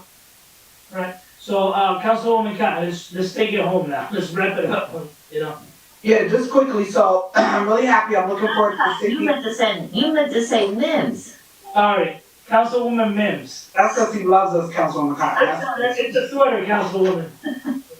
So, I'm happy that, all of what's going on. As you know, I've sent an email, like what's going on with rent leveling, especially what's going on. So I know that probably will come to the legal committee. So I'm looking forward to looking at that information and then going over to, bringing it to the next step. And also, when it comes before legal committee, could you provide the attendance records of what was going on before? As a new council member, I wanna make sure, I think I get a pick for that. I wanna make sure that I don't pick anyone that is not attending meetings, so I wanna make sure that that is the possibility. So, I agree, I think, Madam work with our police and fire department to identify if there are additional funds or resources that are available, because this is a concern not just for health and human services, but there's a need to help with the enforcement issues for police and fire, right? With the Vicon, whatever you call it, is a lot of money. That's what we call it. And all these other issues that are going on. So let's try to identify that as well. But also, when we look at the work that's being done, I think it was a great move to put that position under Health and Human Services. It should have been there from the beginning. I don't know why it was in community development. I guess that's what they thought. But the work that's being done is more connected to the outreach component of what your department does. They had funding in the past. They had housing funding in the past. That's why. Yeah. So, HUD money. Yeah. That's why. Yeah. So just so you know, I just wanted my council colleagues also to be mindful that when you see 60,000 in a budget, that's not what it costs the city to hire that person. Right. It's gonna be almost 100,000. That's 60. Right, because of the fringe benefits. So the fringe benefits. So what I'm asking the administration is to be prudent at this time and choose one of the two. You already have the community relations specialist there. Now, the mental health worker, that's gonna cost, just to hire that at 60,000 is gonna cost the city about $100,000. Just so you know. Let me just tell you, Councilwoman Mims, even at the county level, usually human service departments are mostly funded. I would say 80% of their salaries are mostly funded by grants, just so you know. And you work there, Director. So most of the positions in human services are funded by grants. Absolutely, 100%. They at least 90% of them are, and it's something I've been trying to bring to the city. I've learned do necessarily the same way, and it's taken some time. But like I said, those are what I've presented to the council is the need that I've seen in the community, and in order to necessarily, so I can do my job effectively and actually help members of this community in something that we haven't seen in the Department of Human Services. I understand all departments are asking for positions, but we're literally trying to save lives. Obviously never putting myself in the position of police and fire, but we are trying to save lives and keep people off the street. So this is something that we've thought about and talked about multiple times, and it's why I'm coming to council. Definitely, and we all see it. Okay, so after this, I'm just done. Madam BA recommendation, we have our in-house grant writers, Millennial Strategies. Can we identify through the grant writers ways that we can work more efficiently and effectively for Health and Human Services to make sure that we provide everything that's needed based on the needs-based assessment of all of the work that's going on, especially through this pandemic crisis, the opioid, the homelessness, shootings, all of those things that are happening, and then have some shared service conversations with the county and the school district. That is a recommendation. That way, when it comes to these different line items, we may be able to get grants or some shared services, and internally through the police and the fire department as well. Thank you, Councilman. Council Vice President, that's absolutely all the time about potential opportunities. So thank you for that. Thank you. Yeah. So right now, we have, the OE for this budget is the same. So Yeah. let me continue. So the next is division of Hold on. The next division is the social services. This is the, No. Is it social services? I got all of the aging. page 21. Yeah. 200 and Correct. these funds that we allocate to other agencies. We award. Correct. So that stays the same. On Office of Aging and Disabled, our senior services, we see the three positions there for, which is basically the same. The drivers are out of a grant. We're still working on that, but that has stayed the same. Our youth services as well, we see one vacancy, which if on the last budget, we've been kind of going back and forth a little bit, but we have that. Everything else has stayed the same there. Health administration, that has stayed the same as well, including the grant credits, where we do. Hold on a minute. This is division, we're on page 26, right? This is division, health administration? Yes. No, but I wanted her to answer a question on youth services. Sorry. How many children are we servicing with our youth services? So currently in the program right now, we have 9 court ordered, and we have 15 in the plug-in program that we're doing virtual.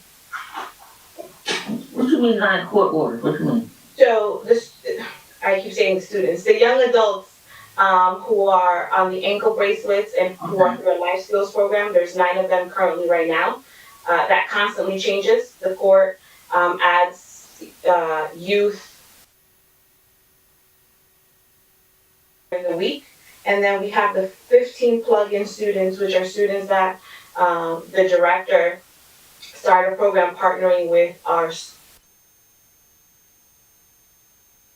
those students that they're continuing to provide services and supports with that were struggling possibly in the school district year, and we're continuing to provide services for them. That number just seems so low. It seemed like it should be a lot higher than that. So that number is usually 3 times the amount because of COVID. Before we had the individuals from the program actually go into the schools during lunch and time up, different opportunities to go and speak to these children. Because of COVID, that has drastically changed. And the court mandated changes. We can go from literally 1 to 20 in a week. And those who exit out of the program and come back in, so it's constantly rotating. One brief question to any one of you. So I'm looking at the budget from last year, the Division of Youth, we spent $301,000. Was this department staffed during the whole year? It was. So was there a vacancy in the youth services? There was a vacancy.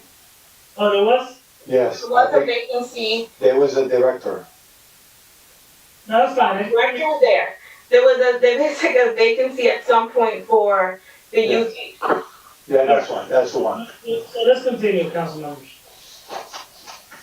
Then I jump into page 26, that's health. The health division, this is the administration office. There hasn't been much change there. Why are we showing that separately? In the budget that we submit to the state, I don't see it there listed separately. I don't know if Marge or Lydia want to jump in on that one. 8101, why it's shown separately and not in the state long sheets.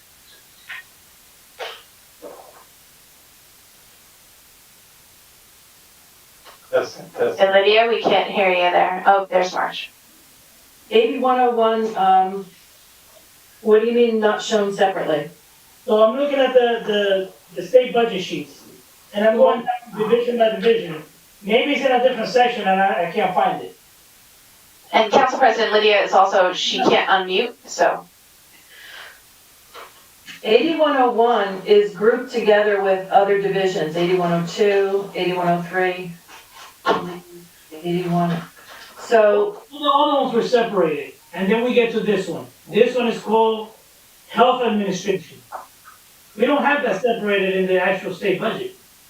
No, the state budget, that's part of Division of Health. Okay, so we gotta have to add them together. Right. I'm doing that right now. As we're speaking. Sheila, you have here nursing services, right? Yeah. You also separated it here, right? That and the state budget, that's together. That's with the, again, the line item Division of Health in the state budget, which for the fiscal year 20, the total salary was 2 million. Yeah, because it's one division. This is just separated into the various offices within the division. I understand, but someone like me, for example, right? That when I get an idea of what you actually spent last year in salary, for example, I just don't want to get it from a report from an administration. I'm getting it from the actual report that's, made public in the website, and that also goes to the state. Right, that's what the numbers are, for salaries, not for the OE, but at least for salaries. Got it. So I'm Good trying, evening, Council President. yes, If you look at page 41 on the left-hand side, I identify the divisions by their account number, which is 8102 all the way to 8113, and then I pulled the numbers in, so that should foot to the state log sheet for fiscal 21's hearing. so, but this is what it is.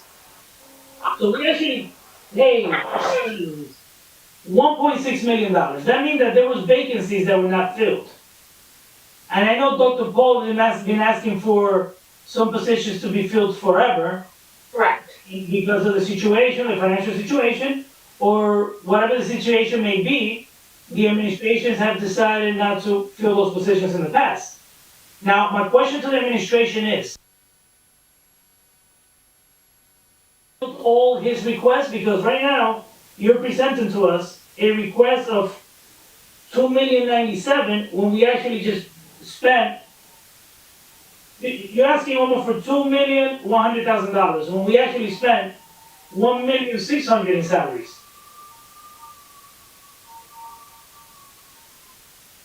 Is that salary and other expenses, or that's just salaries? That's just salary. Yes, yes.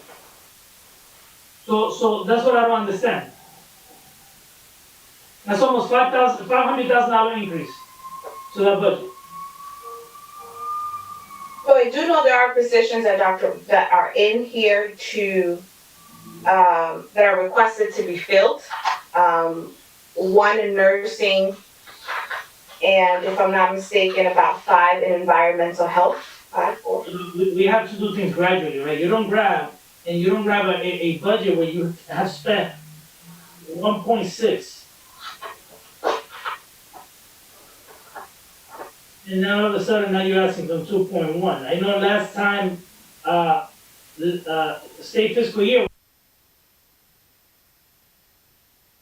My question is, why not leave it at 2,000? You filled all the positions?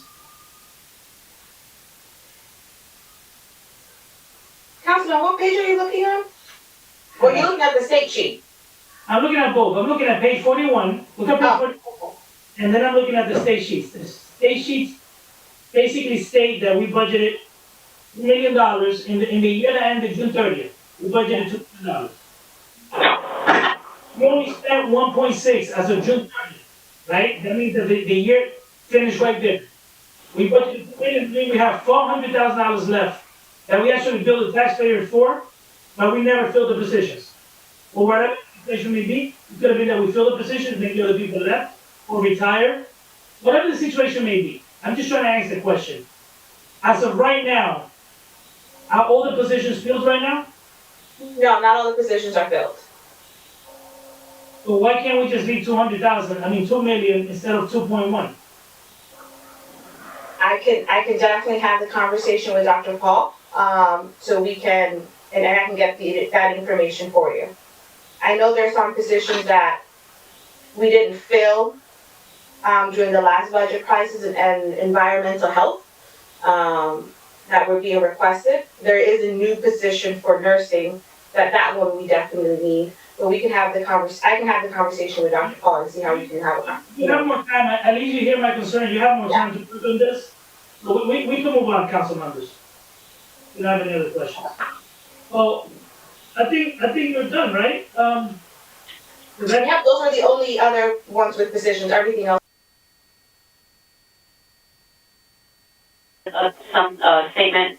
Dr. Prasad has requested positions in the past on many occasions, and he has worked with his staff. The staff have picked up the slack and are really exhausted from working out, additional duties from what they were hired to do or what they were originally doing. So he has worked with his staff to try to keep them fulfilling those duties, but the positions do need to be filled, especially the ones for the environmental health. He's been advocating for that for many years. Since I've been here, he's been advocating for some of these positions and the need for that. I've spoken to to Dr. Paul, and I'm grateful to him that he has worked with, he has done a lot with less. But what I'm asking is this. Last year, or the first year as a councilman, we approved in a budget for us to hire many positions in recycling, if you recall. That means we send the bill to the taxpayers. It turns out to be, and it was all over the newspapers, that for whatever reason we didn't get to hire the staff, but then we use overtime instead. All I'm saying is, if we're approving a budget, we don't want to approve vacancies that are not, the intent is not to fill them. That's all I'm saying. We approved $2 million last time, and we ended up with the year of 1.6. Maybe they were higher during the year. Maybe that's why you don't see the full salary. I understand. All I'm asking is a simple question. Why the additional 100,000? Why not just the same budget as last year? This is my question. And Council President, if I could just echo what Lydia and what the director were saying, especially about environmental health, these are also revenue generating positions because there are a lot of the inspectors, the investigators, so that can, that team needs to grow in order for us to really manage everything that is needed. I agree. All I'm asking is, are you going to fill the positions? Where are we yes. All I need to hear, listen, I didn't say I was against them. All I'm saying is, where are we with the positions? We ended up the year on June 30th with $400,000 difference from what we budgeted for. That means we billed the taxpayer $400,000 more to hire positions that were never hired, or maybe they were hired late. Where are we with those positions? Did we hire them? I will get you an update on that. I know there was a case of hiring and there was another case where we did hire, but I'll get you the update on where we are with those positions that are left over. Sounds good. Thank you very much, Director. No problem. Thank you. Have a good night. Good night. We have finance? Council President. Actually, you know what? And police. We should do the police first. Council President. Yes. Council President, I know that we rushed this department regarding the Board of Health.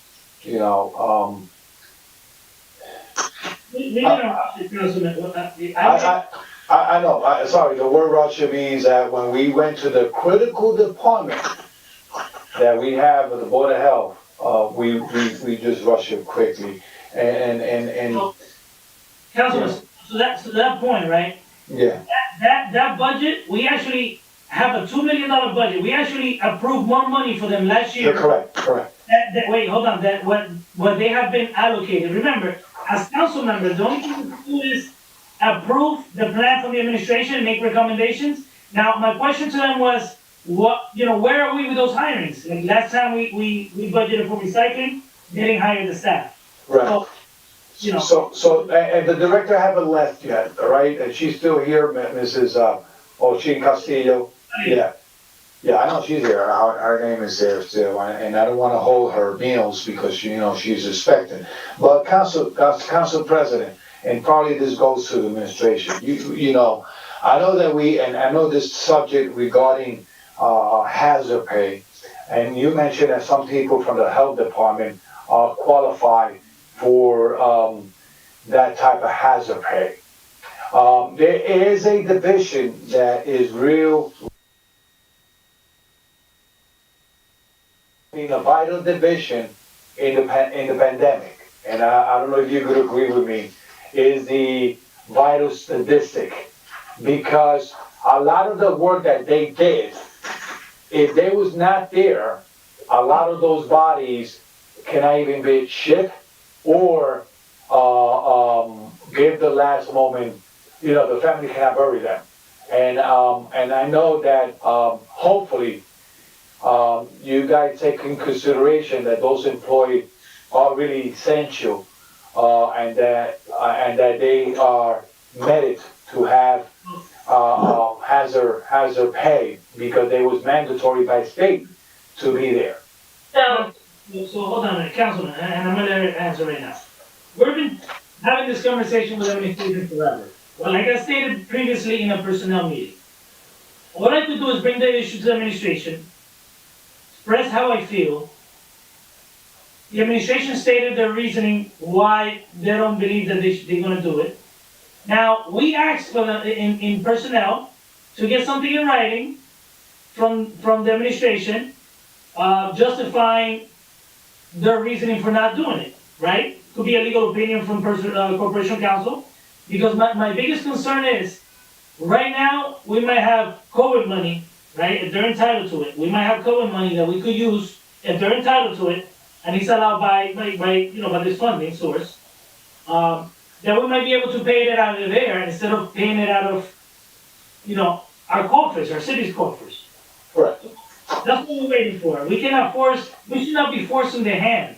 That's an administrative decision, Councilman. We don't want to force them to do something, but I want them to give the reasoning in writing to me, at least to me, why they're not doing it. That's it. But you, Director, go ahead, I'm sorry. The question was to you, not to me. I mean, I can't speak much about the hazard pay, as much as I tried. The budget stuff is definitely 100% not what I do. But the entire Department of Health and Human Services was essential staff, and my entire department was working as executive order, so I think that's the conversation about all the individuals that have been working, and the entire Department of Health and Human Services worked the entire time of the pandemic. Both sides were seen as essential. So, Director, last question, and you there, is not to pull your test on you, but can you tell me who prepared your budget? Who prepared my budget? In my office, between me and Margarita, who is the account clerk or the keyboard clerk. And then we have conversations with the BA, CFO, and Assistant BA Lydia. So How many hours you spend preparing your budget and handle it to them? Quite honestly, not much. The last one for the mid-year, I spent a lot more because it was my first one. This one, we keep great records, so we might have spent, I know our first meeting with the BA lasted about 2 hours there. Then we've had consecutive meetings with Lydia and the BA, trying to finalize a few things. And between Marge and I in my office, as we move things around, we did it in various days. So we tried to. So in other words, you spent 2 hours preparing your budget. Can you tell me how many hours you spent with the budget officer or the assistant BA for your budget? I've spent a ton of time with the BA and the assistant BA. Me personally, especially because I'm newer, it's a little different than the budgets I've handled in the past. So trying to finalize how to find the money, how to make adjustments, how to make changes. Is that during the day or during the night? That's why I do my lighting question there, Mr. President. I want them to kill me, not you. Let me. This question is go to the same line that he was saying. Did this budget that you prepare in conversation 4 hours, that you do it from work hours or you do it from home? So with Margarita, well, both. With Margarita, putting the budget together with her in the day. Mostly with the BA and Ms. Rosario, we were doing it in the evenings. At night, finalizing some information or asking questions, looking for DCA information. I mean, do you have supported documents that support that? I mean, we have conversations. I have emails of questions. I mean, Director, can I ask you a question though? And normally department heads meetings are held during the day. Is it because you guys waited last minute to put this budget together? Or, and I'm sorry. Council President, can I jump in here for a second? No, yeah, hold on, Council President, hold on, Madam BA, just let him finish his question because, Question, Councilman, let's not proceed because this is not the place for this. But since you started, I'm curious. Because normally, department head meetings are done during the day, not after hours. It's during the day. So we do department head meetings during the day. And granted, Councilman, you know I'm very straightforward person. Those are conversations you need to have with the VA's office, not with myself. But in this situation, I've had, and can't speak for any other department directors, but in my case, I'm free to have conversations with the VA and the staff, even in the evenings or on weekends when we have questions, whether it's about the budget or whatever it is, we're constantly in communication, whether it's via email or phone calls. So there's various conversations happening. So can we proceed, Councilman? You'll get you'll get your opportunity in the future to ask any department head what you want. all right, thank you. Thank you. So thank you, Director. Thank you. So now we have our police. Police. So, good evening to our director. I see our chief, our amazing, Paterson's finest. I see everybody on. Thank you for the work you do. Madam VA, can you open up the dialogue as we've been doing all night to give an overview of the discussion that you've had with our director and, his amazing staff as it relates to the budget that has been prepared before us and what the recommendations are in the budget line? Sure, absolutely. Thank you, Council Vice President. So our work with the police department, or actually for public safety, it spans the inclusion of taxi cab and animal control, and then we dig into police in particular.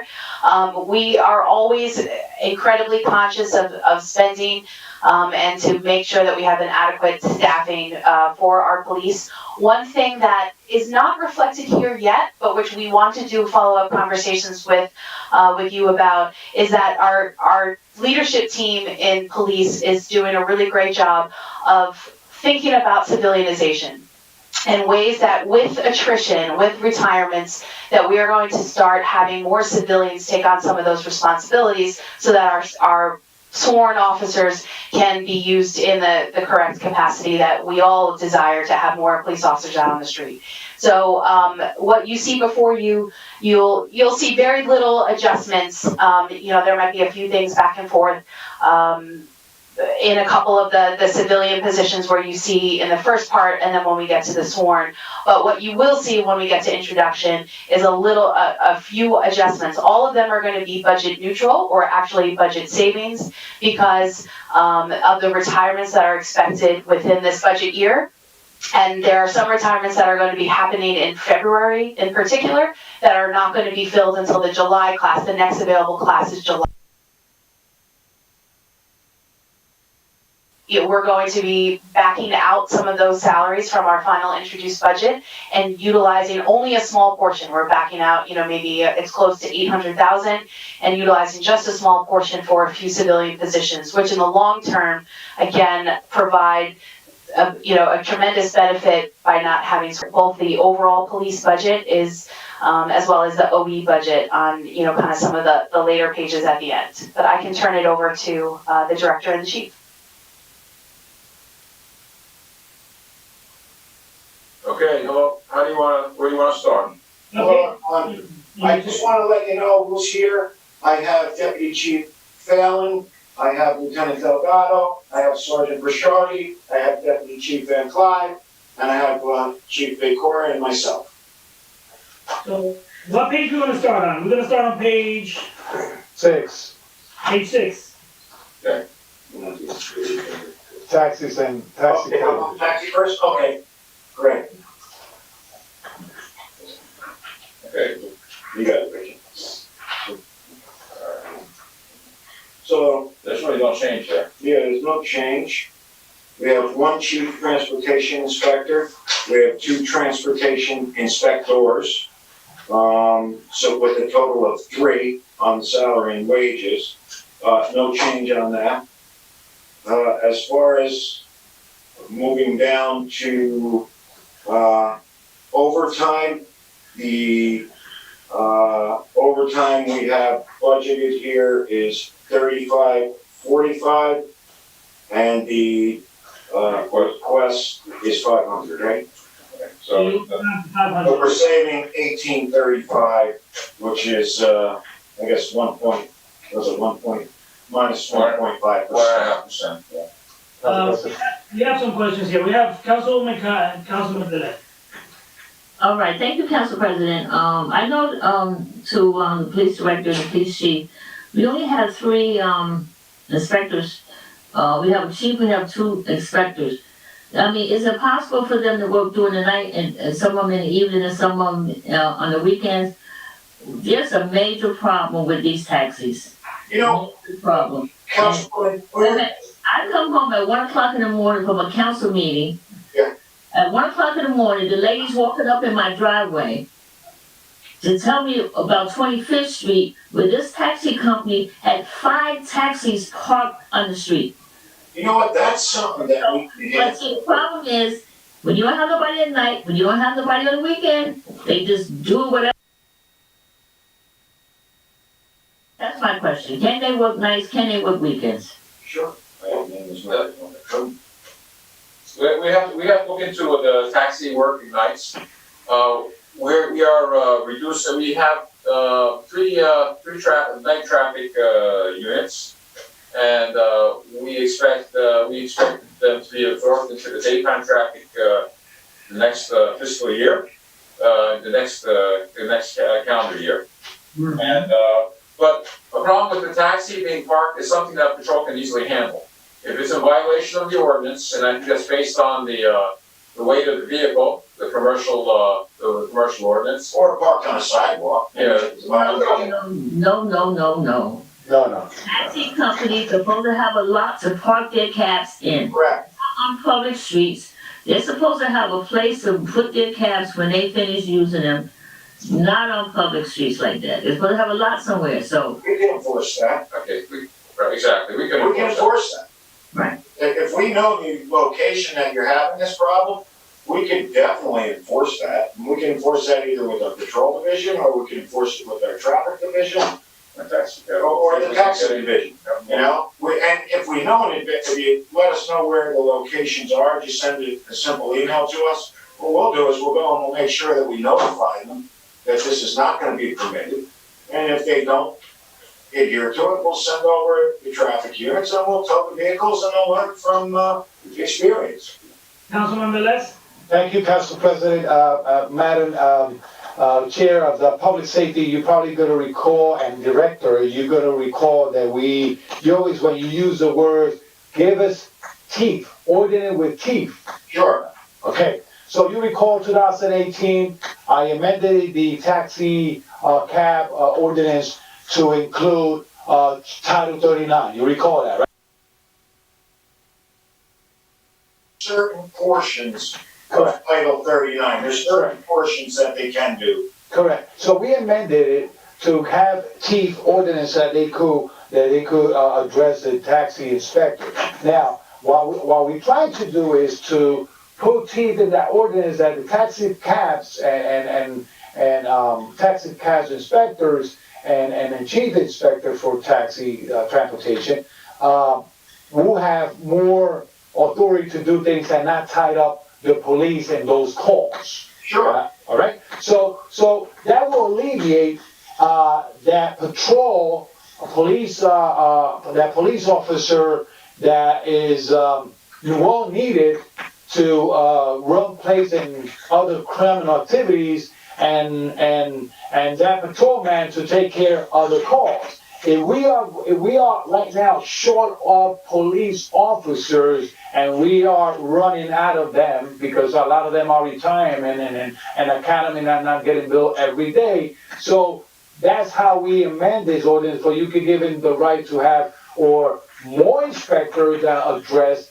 taxis and limousines, okay? And that you could have a balance that you could move him around during the day to the shift or whatever. Not just put more pressure in the traffic division or the patrol division when the amount of calls, critical calls are needed. And that's why we have this problem about a lot of cabs out there, because the police cannot even respond to all of the calls. There's still call pending at 6 or 7 o'clock in the morning, made at 9 o'clock at night, because they are a blocked driveway, a car blocking a a driveway, a cab sleeping out there. Why we cannot, you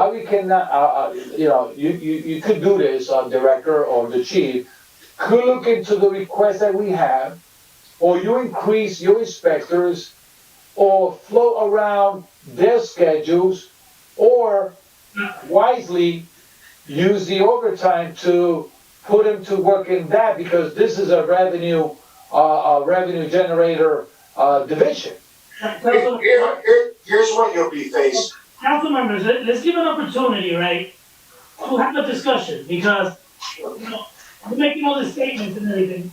I think the initial question should have been, just to clarify things, is what is their capability? Can we increase their capability? Because right now, when someone calls the police, sometimes it takes, someone has someone in the driveway. Sometimes it takes 2-3 hours for the police to show up.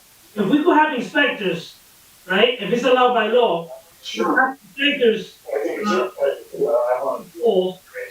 someone is parked in a... We'd like to do that. I have Deputy Chief Van Clive here too, and Lieutenant, we were just saying, we would like to see not only them, but also the parking enforcement officers have that ability to use certain segments of Title 39. Because if we could use them for the blocked driveways, not only just for taxi cabs, but for other things, it would free up police officers to help us tremendously. May take some changes of some of the ordinance, because I remember when you're talking about, Councilman Blaise, about the, redrafting and giving them some teeth. There was they went to Title 39, but there were certain portions of Title 39 that they were able to enforce. We'd have to expand that a little bit so that they could, do some of the blocked driveways, do the sidewalks, do some of these things. The only thing that I would say is, if we're gonna do it, you would have to, maybe, you'd have to, if you put another inspector in there, you'd want 2 at night, 2 during the day. You don't want them to go alone. You know what I mean? Because otherwise they're gonna just have to call for a police officer to come back them up. The director, driveway and sidewalk are TCOP, they're municipal ordinance. You can do it that way, or you can do it through Title 39. So you could use those as, Title 39 inspectors having that to do. But does the TCOP allow you to tow? And they have the right to tow, on the ordinance that we have. I haven't reviewed the ordinance for the. Yeah, I was the one that amended it, so I know that you have it here. Okay, so then that's great. As long as they're allowed to do that TCOP, that's easy. Correct. I know we have conversations with officers, and listen, we put the resources in place. And I know you want, it is all the calls that the police get, they have to prioritize it because there's a lot of things going on in the city. But to the residents, it's not fair. We need. No problem. So we could get them in the Director, we cannot have a conversation, you directing to you, please. Oh, no, well, I'm asking a question so I can give you an answer. The taxi division have the ability to have a police portable. So if they do, then what we could do is with this new Pro Phoenix and the new CAD software, we can allow them to be on the CAD for those non-essential jobs, and let them get the call right from the communications division. This way it gets cleared up, and guess what? Instead of them going and looking for it, they'll be assigned it. Correct. We can put it in the CAD so it knows first assignment is the taxi division. Second assignment would be a police officer. And that would resolve the issue. I think that would work very well. I think it's a good idea. Yeah, we need to do something. That's not a bad idea. And even with, like you said, if you're willing to add into that ordinance, the parking enforcement, we have them with the radio as well. Imagine, you have force multiplier. So Councilwoman Cotton, could you, through your committee, follow up so we could have more boots on the ground to address these issues that we have? And how many more? The residents deserve to get the same services that other residents get in other towns. I'm extremely well, Council President. Council President, the reason I say it because, Wait a minute. yeah. Yeah, I'm just gonna say that, for our next public safety committee meeting, Director in Chief, that we'll bring that up and we'll have the resolution to see how we can even change it to help more. So I'll make sure I get that. Yeah, what we could do, Chairwoman, target enforcement, you use them during the day, maybe we could move taxi to work some nights when we're having these problems, put them on the cab, let them be assigned it, and guess what? We'll have parking enforcement being assigned it during the day, we'll have taxi being assigned it during the evening, and it'll help us with the issue. I think this could work out. It's gonna take a little bit of a change in the ordinance for the parking enforcement, but at least now we got people that can tow a block driveway, and even, handle some of the problems. Right there, parking is one, illegally parked. And Yeah. so we do this one, but Councilwoman Mims. So, just quickly, Director, I know, and I think that's a great idea. I'm real big on needs-based assessment, right? And there's definitely a need. So with, that meeting that you're having, from the CAD system, could you supply the information and the data that coincides with the need? Say that, based on, the stats of noise, whatever those, incidents that we're gonna use those units for, based on what we receive, we'll need four units or 6 units. That way we're utilizing them properly and not, taking away from whatever the reports that, we currently have. So when that meeting happens, just make sure you just provide that data. So, council members, let's remember something. During this meeting, we cannot get to the solution all the time. This is a budget hearing. We have committees. Have you started the conversation? They know that they might have to go back. If we want to fix this ordinance, you might have to adjust this budget before the introduction. So just make a note. But I don't want to continue the discussion at this moment. I want to move on. Council President, there's something from the other expenses here that has had to be addressed with the director. It's quickly, Director, I see here that you have $750 for vehicle maintenance. I just want to advise you that one of those vehicles is a liability for those employees. You need to put those employees in good condition vehicles. Please, I advising you at this moment. You know what?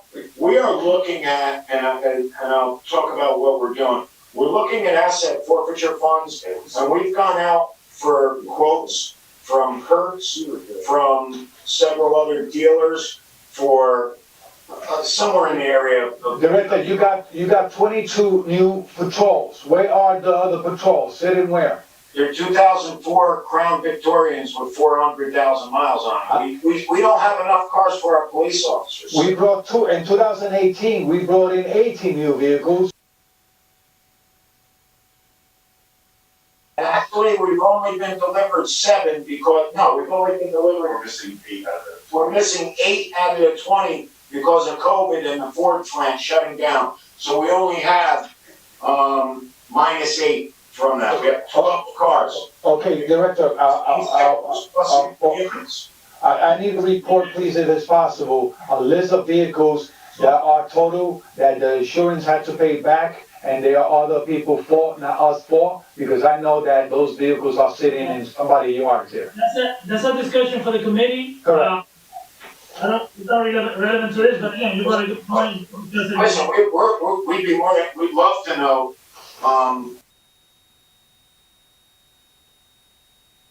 direct to the people that were at fault, to their insurance carrier, and see if we could broker a deal for them to either total it so that we could get another car or fix it. Let's have that We'll get discussion. that list. We'll get you the list. Let's have that discussion in committee. Let's continue with the next, Got it. We'll bring it to the chairwoman and the committee and to you. Thank you. council members, animal control is the same budget as previously, approved. That's page 7? So let's leave it, let's leave it as is. Yes, okay, you got it, thank you.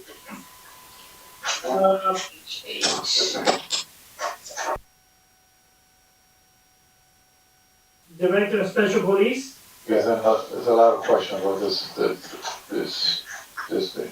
I don't know, man. all right, any questions on this one? Which one? Police what? Police, Director of Special Police, it's, oh, yes, I do. I do. Page 8. Yeah, page 8. Council President, may I? sure. Director, for the past 3 years, you've been budgeting for special police, and so far I know that those 4 is the only one that you have now, but you've been budgeting in the past year for, this is the year that you budget for, but last year you budgeted for 12, actually. They're not asking for any, but yeah, they could answer that question, Correct. And they're not budgeting for anything this year. I know. Calendar year, but they, in 2021. It was based on when this originally came out, I think it was 50 we were supposed to start with under the previous administration. Remember, we wanted to make it a fair process, so we used the Chiefs of Police Association to do an application because it wasn't a civil service title and it was a part-time position. So what we had to do was do an application, then we had to have the Chiefs Association do a test, then we had to go through the whole background like we do with a police officer. And what's happened is because of COVID again, we don't have the police academies. Right now, it's hard enough to get a police training, let alone a SLEO 1. So, Council, Director, right now, based on the 4 that you requested, I see that is a minus. So that means only 2 are working?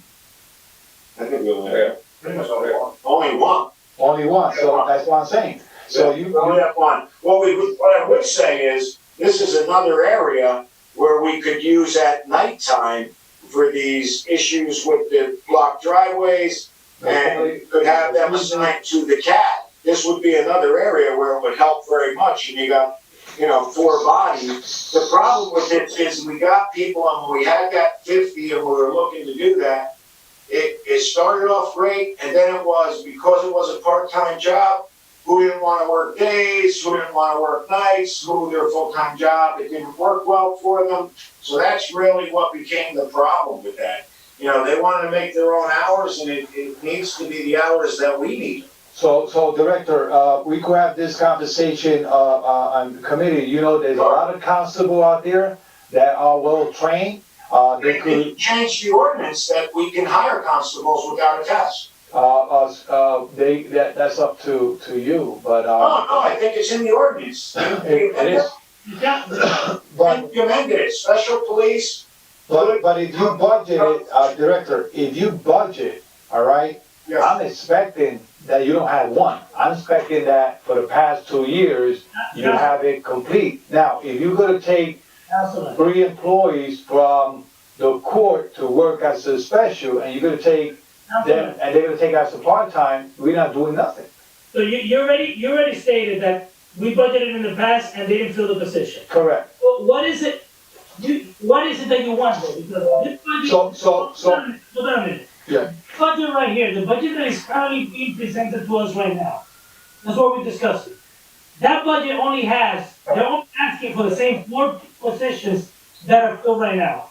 Is it your request that they look to hire more, or why did they stop? What are you looking for? Council President, just so you know, the other 3 are still considered SLEO 1s here in the city of Paterson, and periodically, like I said, they will show up and work when we need them, but the problem is, we need to get a good cadre of 4 of them. We have 1 that's tremendous, and we need 3 more that are going to be here at the time that we need them, because this is another way to be a force multiplier, to deal with the chairwoman at the committee, exactly what we talked about, driveways in the new CAD. Director, but you know what though? it is difficult for someone to take a job that's not stable, because it's a part-time job, right? Yes. If you want this to work, you know what our weaknesses are, right? I'm sure that we can use these 4 people, it doesn't matter what time of day you put them on. The things that they could address, we get calls all the time, and that's what our shortcuts are. Yeah. So we could have set times for whoever you hire, Okay. times, you know.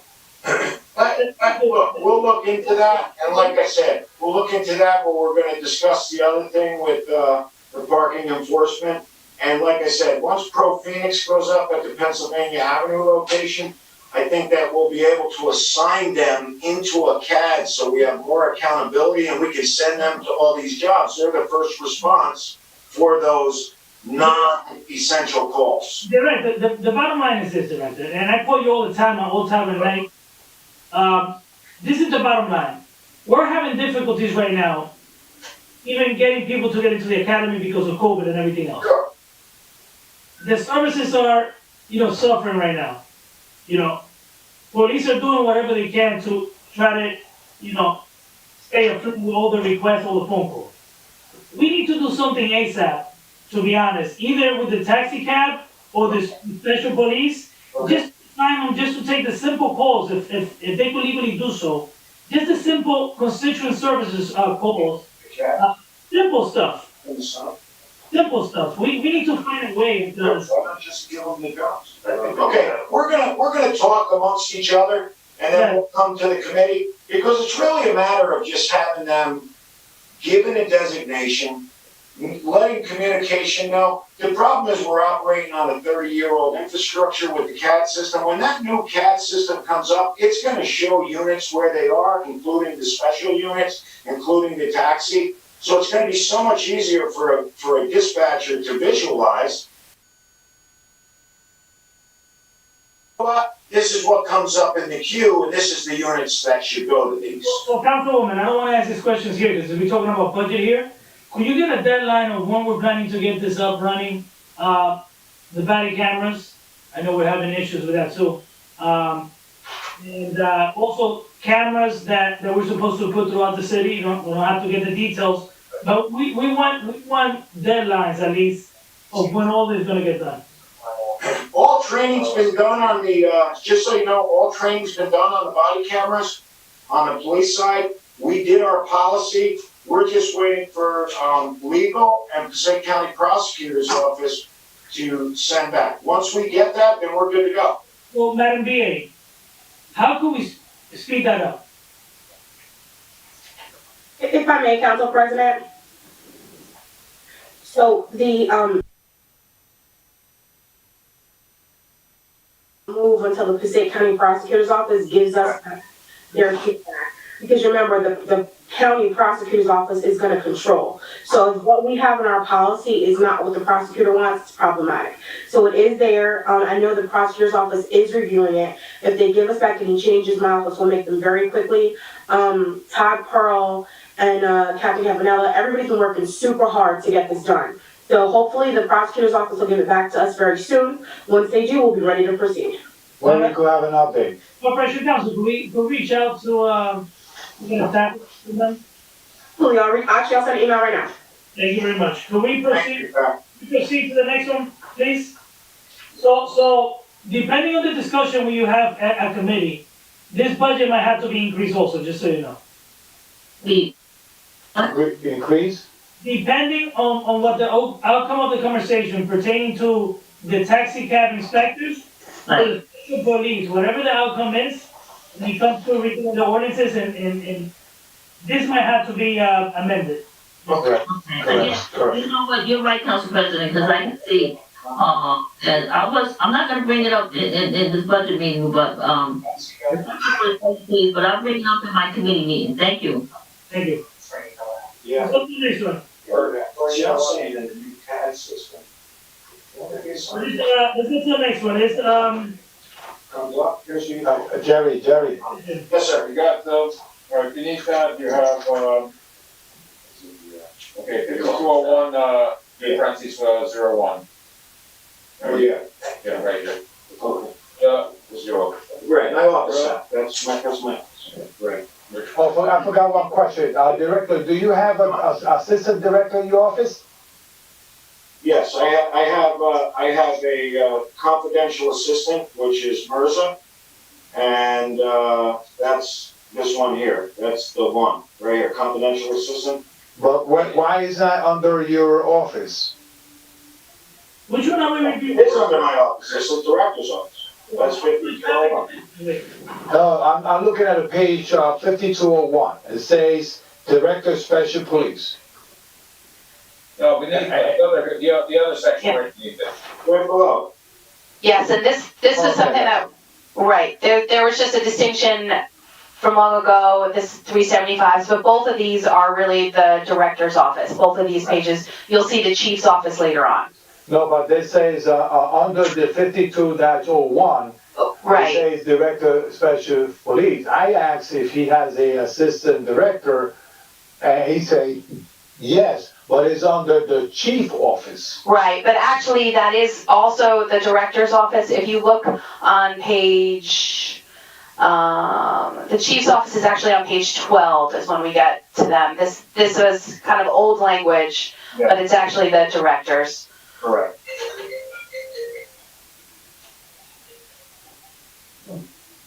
So we're gonna try to clean some of this up with the 375 cleanup, just to put it all in one So where number. are we? 9, we're gonna skip that, we'll go to page 9 or no? On the left. Actually, Traffic Division, right? Traffic division. Right, Yeah. next time. Yeah. Parking Enforcement Officer, that's already addressed. We could go ahead. Police record, we haven't changed.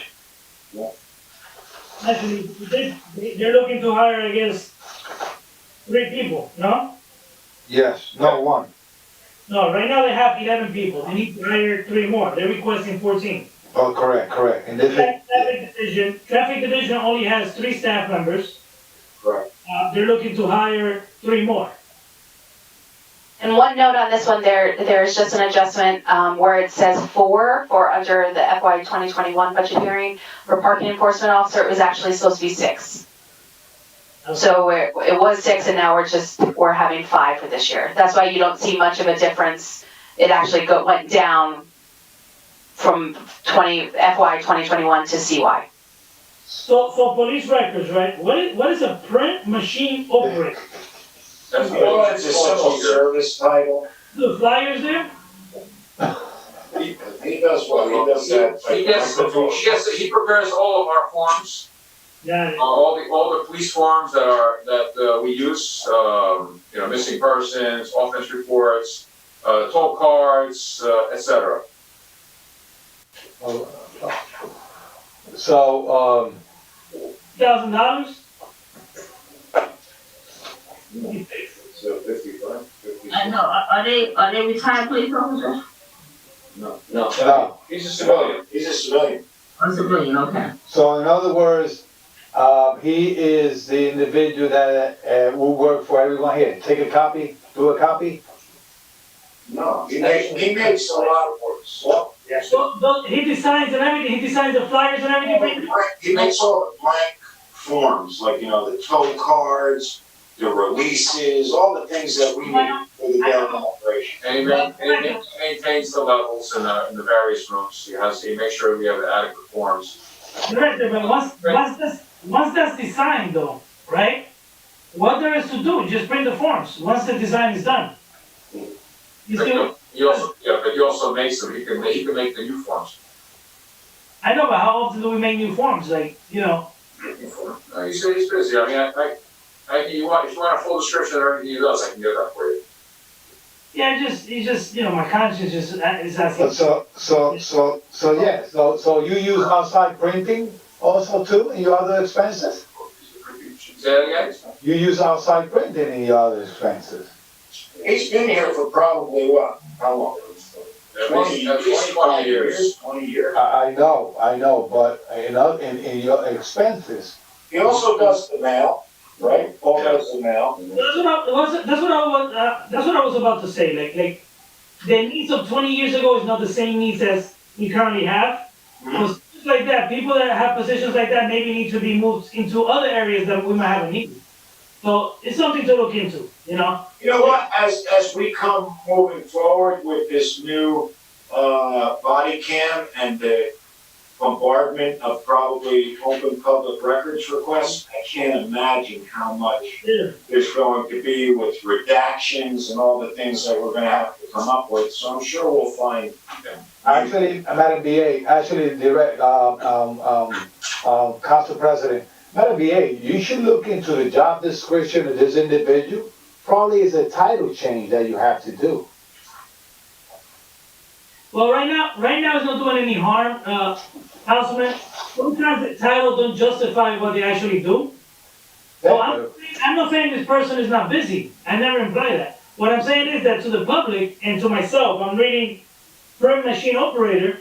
That's what I'm saying. I need to know what it is, but I'm sure this person does other things. See, that's the thing, but either the perception of people out there, any reporter could say, wow, they're paying $55,000 to a print machine operator. Councilman, as long as the administration has done the make sure that this person is actually performing a function. Correct. And the chief and the director, that's good enough. Our job is to ask that this person actually does a lot for the department. Then have faith in our directors. They need to do what they need to do. Yeah, I know, but what I'm saying that probably the title is probably a clerk two title, not really a print operator. That's what I'm saying, and probably will fall into that clerk two, clerk one, or whatever. So council colleagues, this is one of the departments that the budget is so big that 20,000. You know, some of these departments that as long as the overall budget, right, doesn't change much. You know, I'm okay with a lot of these budgets, because they know what they do with the department. Correct. So, let's continue. Go to page 10, Criminal Investigation Bureau. It's not changing, it's the same. It's the same, you It's have. the same, juvenile red division is the same.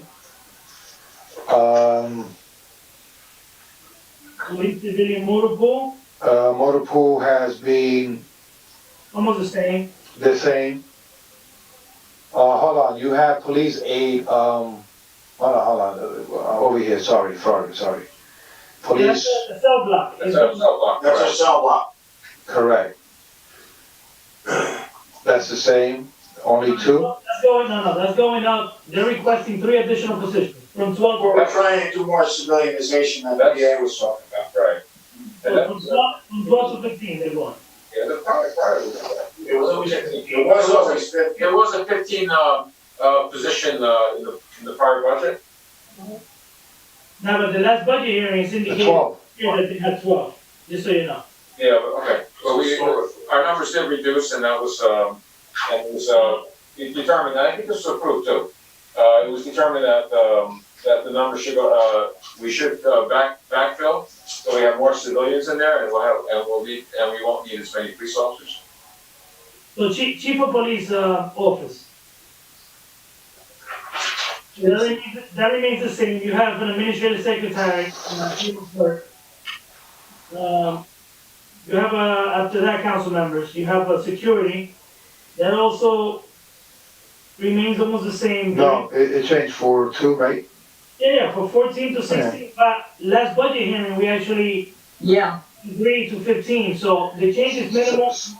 Yeah, I know it's minimum, but, why you had to add another chaplain? We have 3 chaplains, we have, Monsignor Gino Silva, we have, Reverend Clayton, and we have Reverend Valentine. And Oh, okay, I got you. and they respond And at they respond for a crisis like that. Correct. What's the name again, you said? I said Philip Valentine. So, Reverend Valentine. Valentine. And who's the other one? Reverend Clayton. Clayton And who's the other one? and Monson. Monsignor And Valentine. John, who replaced Father Mark. Okay. Well, the IT remains the same. What is IT? Oh, computer? Let me see something here. You only have 3 staff members. Yeah, I know, yeah. Hold on, 3 staff? You just took, you went down 1 position, right, director? No, they stayed the same. From years ago, who I believe you're thinking about, yes. Okay, so it went down to three, correct? That wasn't last year, it was the year before. The year before, okay. So,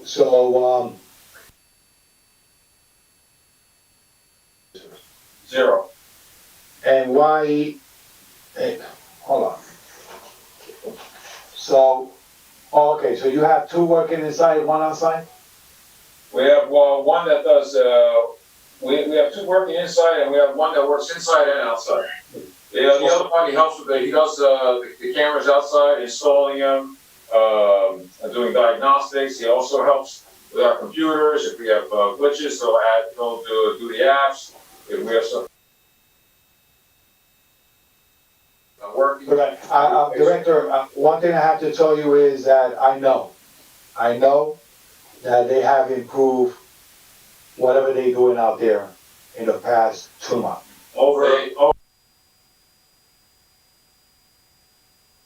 You say you're not gonna give us a number, so I know with the statement. I mean, we're doing really well. We're internal, so I mean, we're doing very well with our cameras. Correct. Look at the yard before a shooting. I heard it over the radio, yes. Yeah. Congratulations. So you guys are gonna have that discussion about the cameras anyway in committee meeting. Yeah, good. Well, So we are in a police uniform. The director, how many academies are gonna be graduated before December?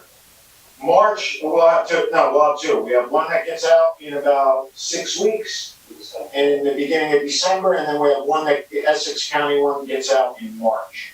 Okay, I believe out of the 20, we went down to 16? We have 16 that will graduate, and I think we have 23 in the other one, or 21 now. We lost two, so it was 23, we're down to 21. So we have 16 and 21 coming out for March. So out of the magnificent 20, you have 4 that, that did not make it. Now from this one, from the Essex County, how many, 23, we lost what, 21 down to, right? Yeah, we lost 2. So we lost 2, so now we have 6, position. Can you go back to the state and tell them that you could do a small academy? We're trying right now. They're actually working with the VA, and they're working on everything right now. The VA has been working with us on that nonstop. Would that put your TO, where you want it, or you need it more? It'll help us very much. We'll be a little bit short, but we'll be doing much better than we are. Now, in the beginning of your conversation, that Madam BA stated that. We'll do that quality of life unit permanent, and do the EPI unit permanent, come to street crime. We'll be in pretty decent, we're hopeful. The VA in the beginning stated that, you was expecting an amount of officer retiring. And I believe there's a list on the table, or there's only. We've got 10 confirmed, but with something like this, a lot of times they'll wait for the last second before they pull the trigger. They can pull the trigger, a day before the new month. Are they have the intention, or they just waiting to see what's gonna happen with the contract? Council. Don't know, that's hypothetical. I couldn't tell you. The budget, you can have all this discussion in committee. All right. I wanna point something out to my colleagues though. I was looking at this home sheet that we got from the ones from the state, right? Correct. So, we created a 6-month budget. We no longer borrow money like we used to pay retirement payouts, right? But I saw something here that I didn't like, and I made a request today that I wanna separate it now. So, for example, the budget year that ended June 30th, which is a fiscal year, that ended June 30th, we had total expenses for the police, about $41 million, right? Total expenses for the police. When they said that we were gonna do a 6-month budget, so we budgeted 43, we spent about 41. That's fine, right? It's about that range. We were supposed to budget for 6 months, half of 40, let's say half of 43, half of 44, let's say about 22. 22. And if you do half of what we spent, that's 20, right? Which is not, you gotta budget a little bit more because salaries change and everything. We actually budgeted 20, remember the 40 million is for a full year that we spent. Sure. We budgeted 25 for 6 months. That's $50 million a year that we budgeted in this budget for 6 months. And it's because he includes in there also potential retirement payouts. So what I requested for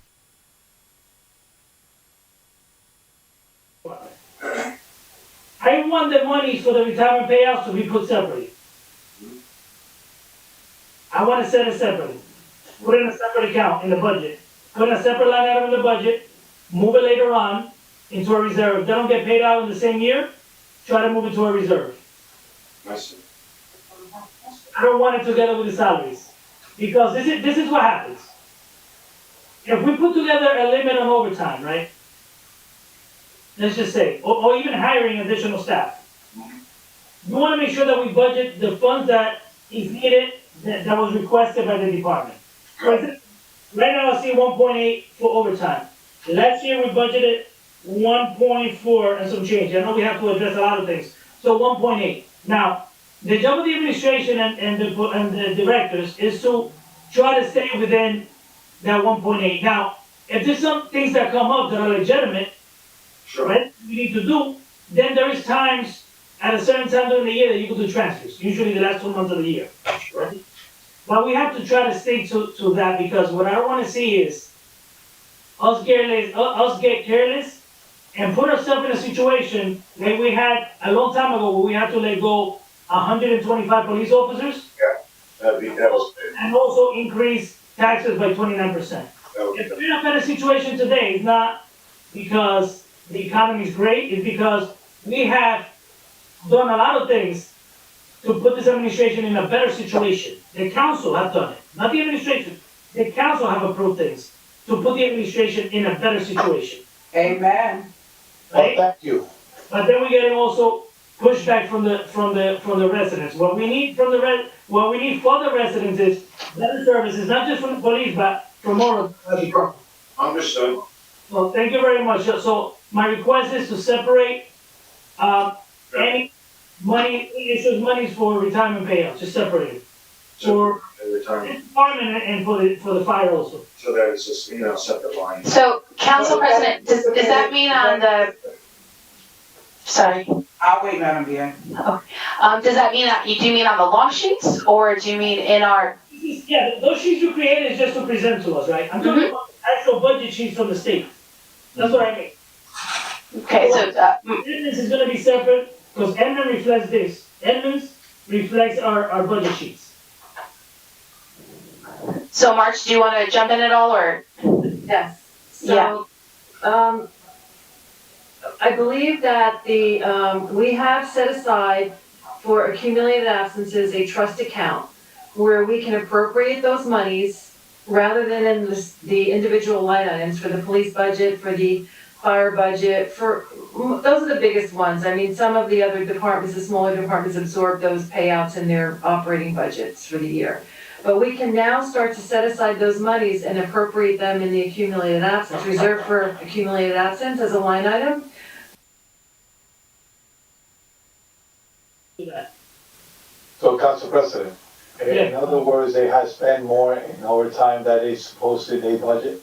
Never made that statement because we haven't done that analysis of the plate. And remember, we also have a lot of COVID expenditures, a lot of operations that have taken places. So no time I implied that this measure is being done because they have abused overtime.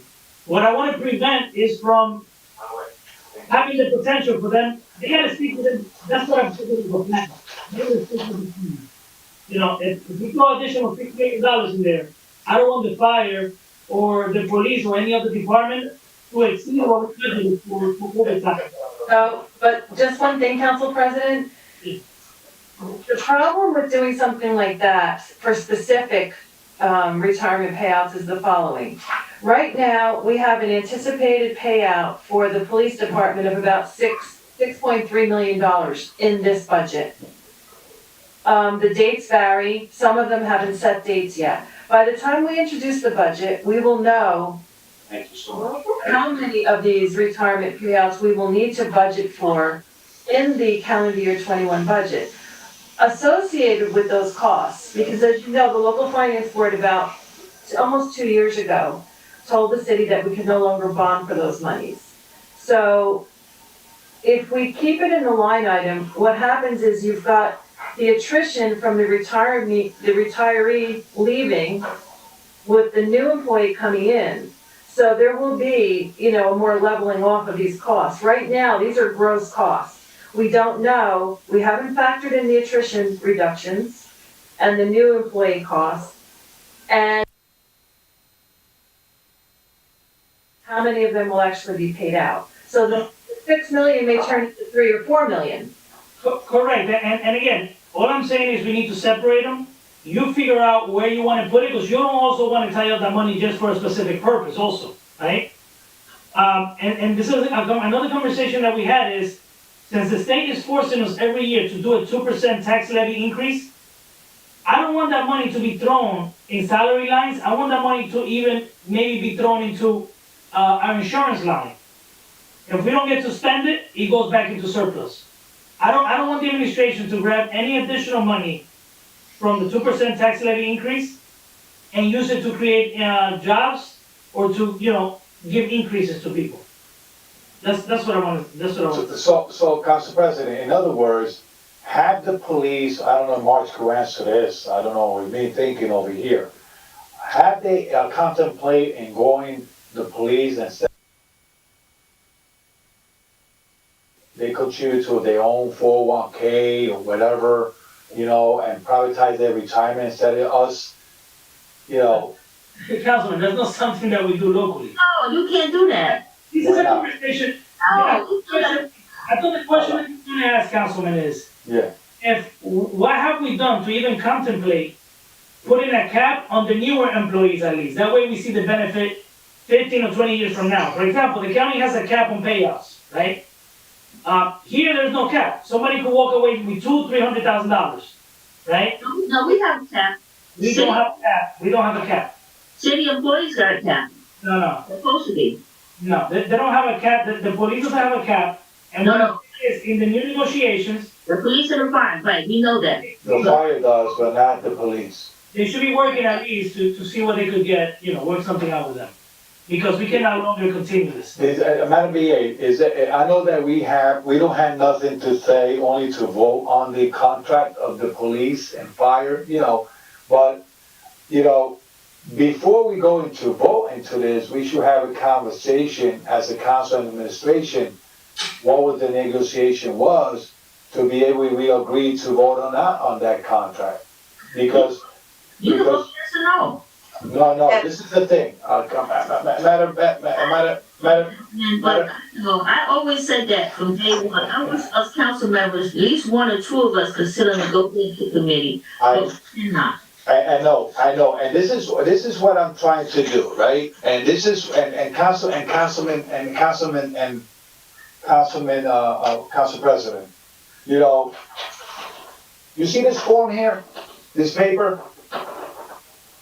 right? This is being handled by employees in the first floor. When we vote on something, and the constitution goes over there and say, I need a copy of that. Yeah. I want to see what does he have. Yeah, the constitutions go down there and say, hey, my taxes went up. Oh, here, call your councilman. They're the one that approved the budget. What? Yes. They're passing that in city hall? Yes, this paper. Where are they passing that? And is it coming from who? From the first floor. No, but who created the document? That in the Office of Taxation. Marge, are you aware of this, Marge? No, can you put that? What is that document? I mean, what is? Yeah, I'm not aware of this either. Well, I mean, rumors about 6 months ago that people used to go complain about the sewer, and they would say, well, call your councilman. They gave this, and they go like this. They go over there, they ask, say, hey, why my taxes went up? This is a statement that I have a constitution. I have a constitution came up in my office. All right. Are those pictures of council people up there? Let me tell you.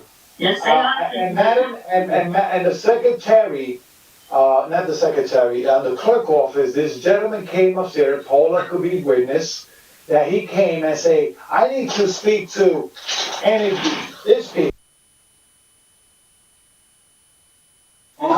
up there. Council members, council member, hold on.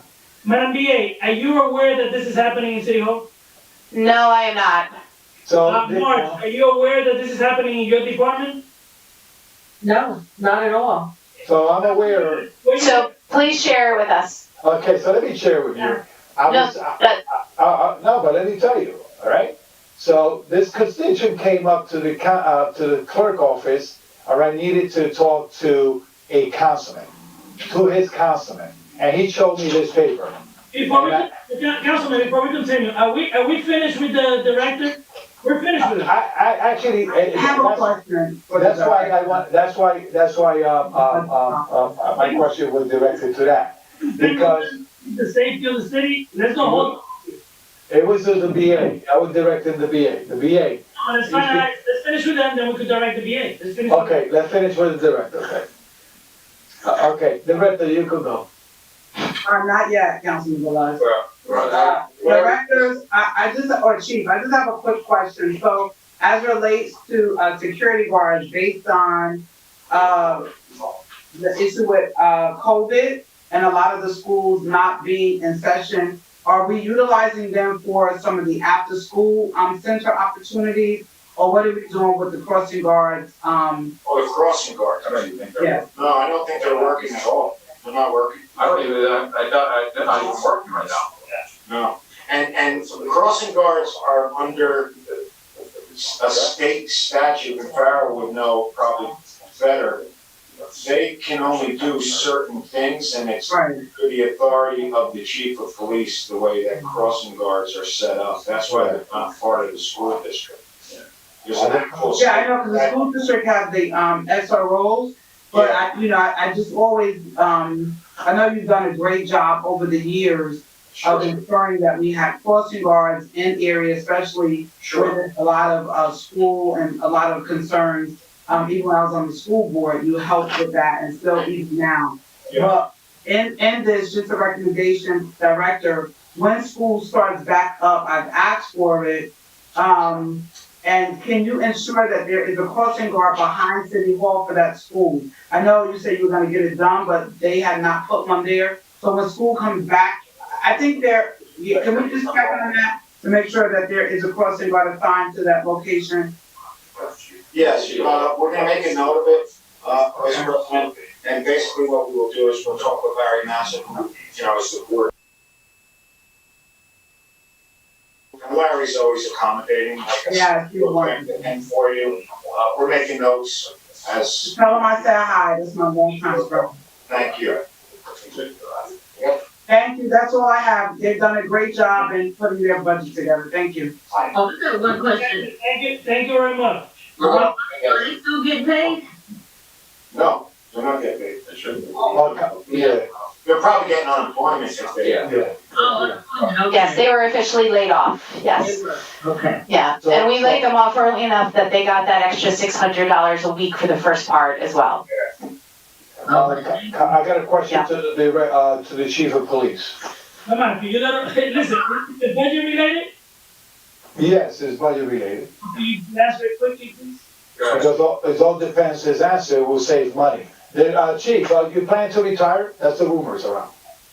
Hold on a minute. Is your position in this budget 100%? It is budget related because if he retired, I could talk about reducing the salary. Plead the fifth, chief. Plead the fifth. I got a lot of qualified people behind me, so. Plead the fifth to the fifth ward councilman. Plead the fifth. You're stuck with me, pal, so.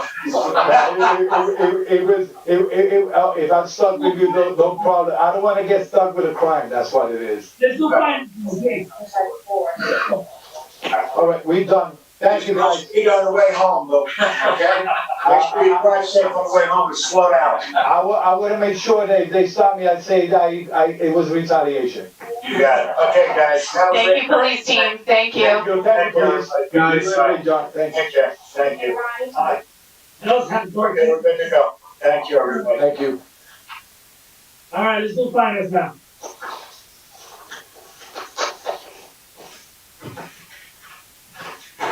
So in finance, Council President, I know that we could address this memorandum that they sent in, or you want me to have send it to you, talk to you, and then give you the details you give in finance?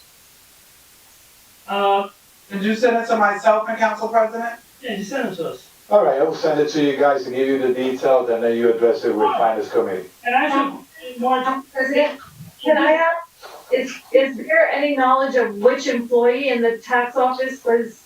Actually, the constituent came up with this flyer looking for councilman, and they didn't tell me who was employed. They told me that the taxation office gave him this when he went to complain on why his taxes was higher. Mark, in the past, I think I brought this also to issue to you, not in form of a flyer, but someone actually called me and said, "Flyer, what is this? I complained about my sewer, and they told me to call my council members." And let me tell you what triggered me in this memorandum and in the flyer.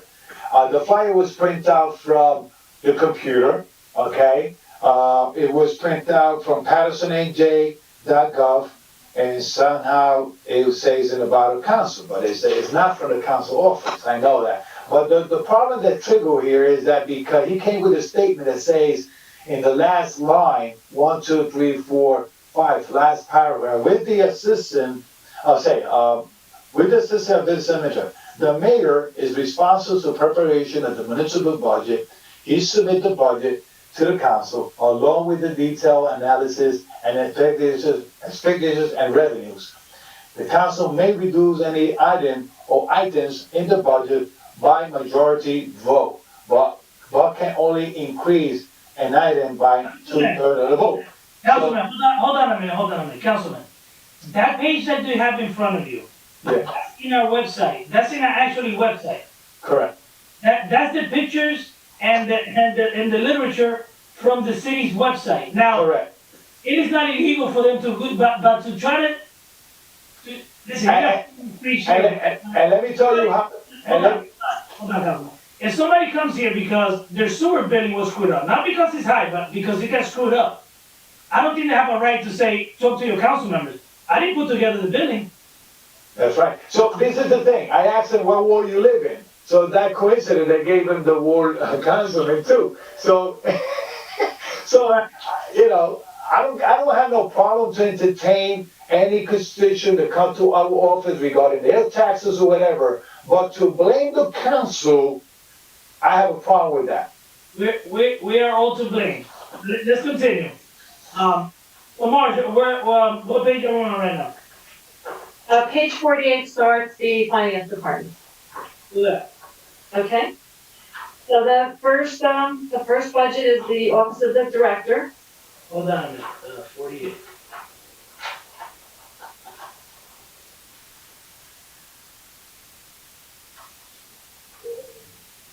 Was your administrative secretary, well, hold on. You don't have to say the name, let me just look. You didn't provide the name too? Yeah. Well, it is. Got it, all right, she's been here a long time, that's right, all right.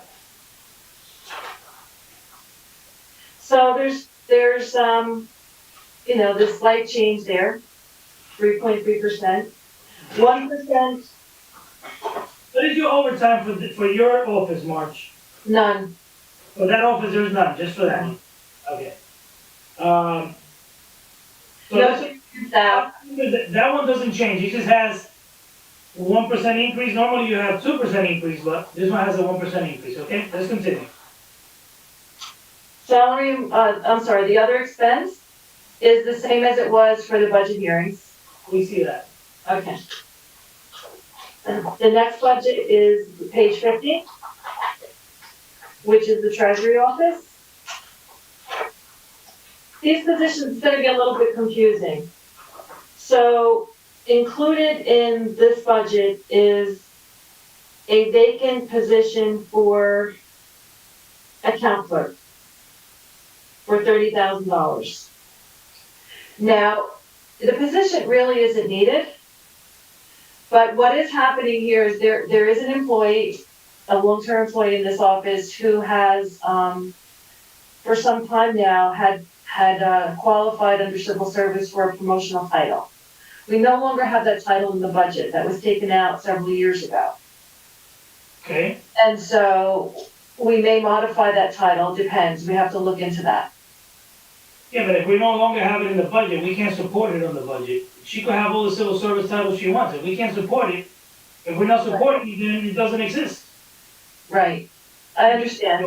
But what we had put into this budget, which has been defunded 2 years in a row now, is the accountant position. And there's a reason for that. The employee that left, which had the title that we removed, retired some years ago. So Marge, I always have a reservation regarding this department, right? But that's just me personally. I feel you have a lot of staff there. I know some of them perform specific duties. But look, you have an assistant treasurer, for example. Who's the treasurer there? I'm the treasurer. Okay, so you have an assistant for $90,000, let's say. That's the director of the Division of Treasury. No, that's fine. What I'm saying is, not just this position per se, I'm just talking about in general. When we switch to the new admin system, we should have analyzed all these positions. There's a lot of positions here you probably don't even need. Well, there has been a reduction in the positions. Okay. So there has been. And 2 to 3 people that work in this office are cross-trained to help out at the tax office. So Marge, let me ask you a question. Which of these people here, which of this title, there's no say any names. Which of these titles is the one that still does the reconciliation for the school district? Senior account clerk. One of the senior account. What other duties that person have? That is strictly what she does, and she's done that for probably, except for 1 year of her position here. That's the work that she has performed. Madam BA, this is a specific point that I'm trying to make to you. And Council President? Yes. So, we met about 2.5 years ago with the school district to effectuate a shared service agreement. They wanted to do that rather than take on those responsibilities in-house. We're still in the process, I guess, of putting together the shared service agreement with the Board of Ed. So this is what I want to tell you, Madam DA. I've been talking about this now for 2 years.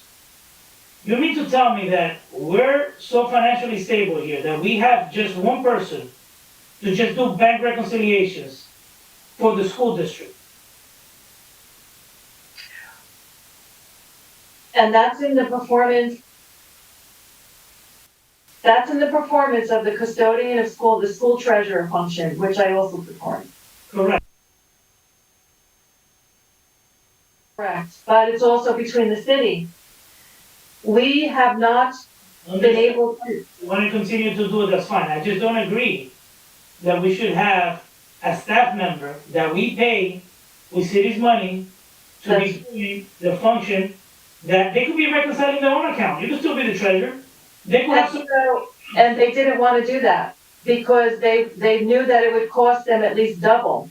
Correct, so they passed the burden. They wanted to do a shared service agreement. So we met with the school business administrator and their staff. That was the conclusion, but we haven't put the shared service.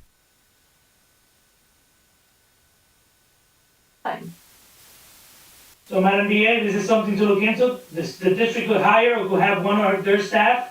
They just gotta separate the duties, right? Whoever's making deposits and handling bank accounts or making deposits should not be reconciling the accounts. Council President, they didn't want to do it. They didn't want to hire somebody. I know, but now I'm a council member, right? And I'm asking the administration, it's not what they want. This is not our account. We can just give it up anytime we want. They're required to have a treasurer. They changed the law. The law no longer requires for them to have an outside treasurer. Now, they could still choose to do that. I'm not saying they're wrong for doing that, but I don't think the city should be picking up or should have a staff member in our staff just to do reconciliation for the district. Treasury function. Yeah, but what are we getting in return? They're willing to pay for it, that's the point. They're not paying anything though to us. Because we haven't done the shared service agreement. So let's do the shared service agreement, then I don't have a problem with this person doing it. Exactly. For the district. We need to get compensated somehow. Council President, Yes. are we talking about the share agreement that that expired 4 years or 3 years ago? No, yeah, but I think from time to time, they do it on a yearly basis with the. No. last time we, CFO, last time we sit down, last time, huh?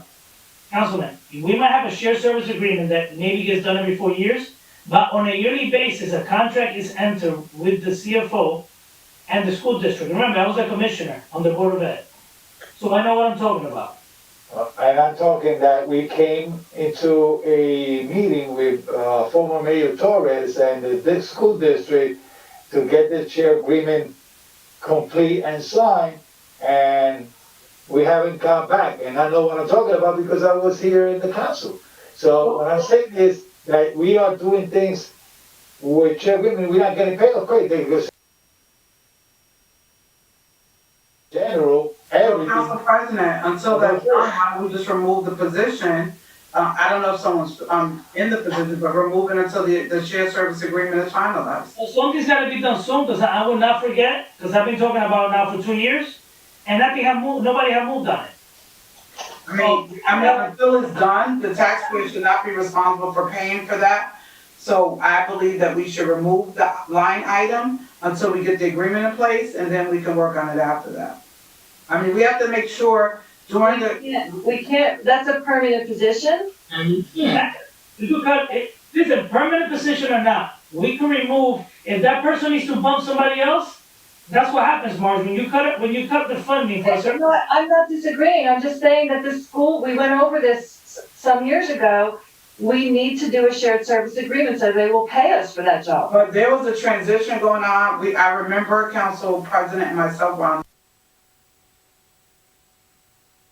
at the time. We're in a different time now, so we have to move forward and start having those. As a matter of fact, let me give you a little bit of history. The reason that they didn't want to move forward in the chair agreement because there was a dispute between the Hinckley Stadium and the district and us.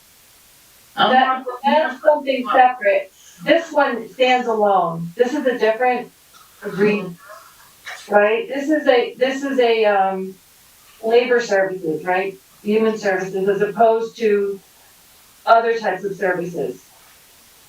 So it's just a simple matter of having the shared service agreement between the two entities moved and approved. Well, let's move on that. Mark, what page is that, So Corporation Council, let's see what we could do to expedite that.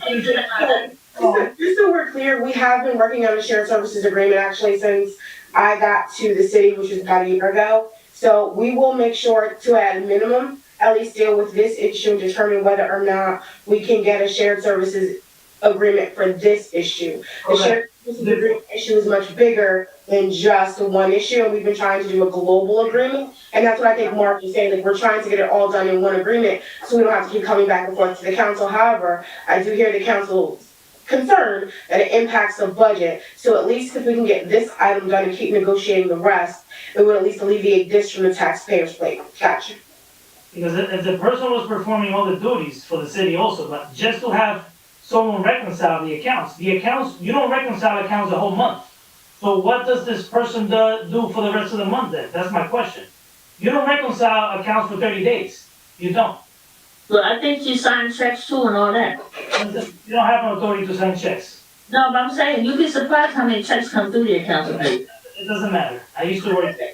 Mark, what page is that on with that lady, whoever y'all talking about? Page 50.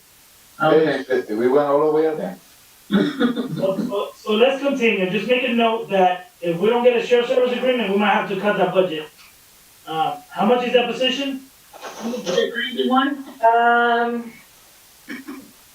About 55,000. Right. Oh, you know why I got confused here? I don't know if somebody also has the same page, probably me. I have general service in this package. No, I got treasury.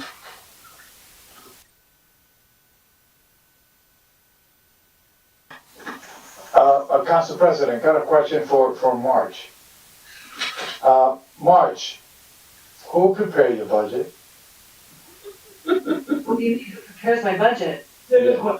This budget is the finance director's budget. Okay, I know it's the finance director budget and you're the finance director. Who sit down and draft your budget to put all this, put it together? Who put the budget for the administration?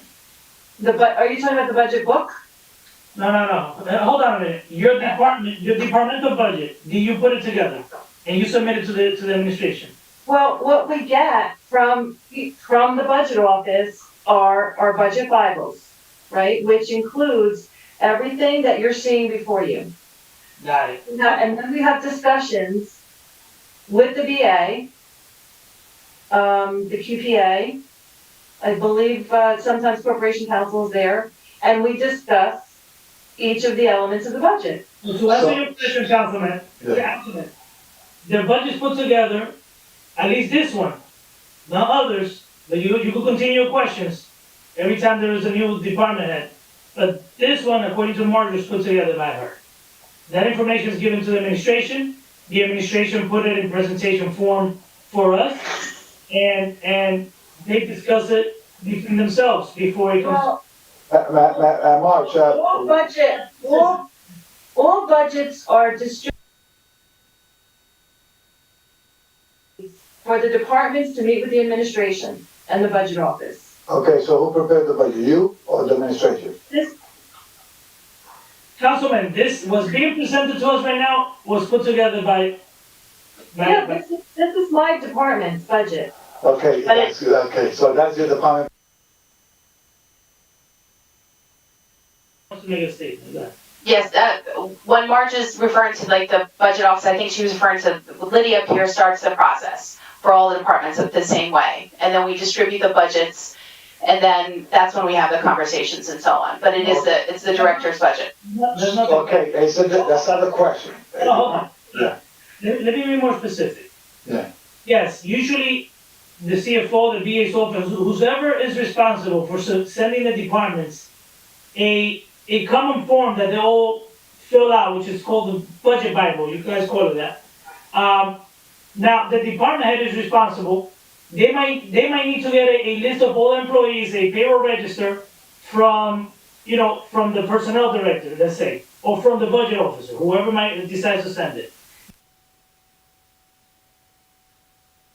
And submit it to the administration. That's what we've been asking for the past 2 years. And you've been telling me, yes, that's what the administration, you've been telling me, Madam DA, every time I ask you publicly, it's been recorded in other meetings, I ask you, who submitted this budget to you? Was it the department head? Yes, I even want to ask you, when DPW submits the budget, I asked you if Billy used to submit it, but the other day you told me Billy doesn't submit it. So in other words, Council President, they talking about budget Bible. Who's the reverend that put the budget together to present it today? The deacon, or you, the deacon, or who's the reverend? Who put this together? Let me tell you. I'm gonna step out for a minute. So is Councilwoman Mims there? So yeah, she is. Marge, how many hours you took to prepare this budget? I'm here, Council President. My budget doesn't take very long. There aren't very many changes, Councilman, from one year to the next. Very few.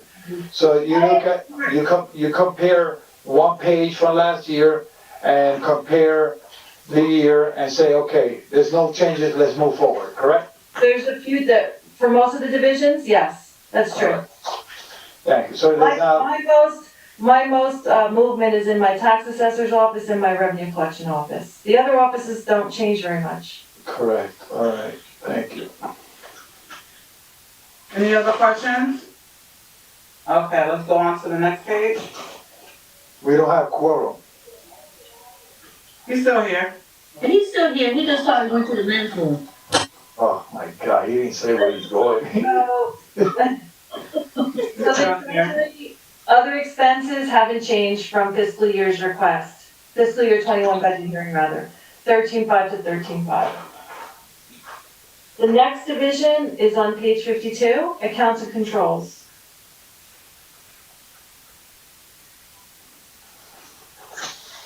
Okay. So this one, this has a slight reduction in salary because of retirement of one of the salary now is a starting salary down to about 30,000, hence there's a reduction in salary for the year. so do you believe with the retiree, do you need to fill it, or are you gonna be okay without having that position in place? So we are going to set up, revenue on Edmonds come January. Right now, the jury is out. I'm leaving that up it's open. It's still in the budget, but I may remove it for calendar year 21. Which one is that? What page? Page 52. So this is an item, similar to, I think when we first started this process, Madam VA. That determination will definitely need to be put on that same list of, recommendation list where it may be something that we need to remove. We can't go into a budget with, I think we'll have it, I don't know if we're gonna have it. We have to make sure this budget is fiscally responsible. Disagree, but I think this item should be one of those items that's over on that list, that if it's not something that you see that is something that's mandated to be, a part of the department, that if we cannot have it apart, that is money that we can save, and I believe the tax-based entity will be happy about that.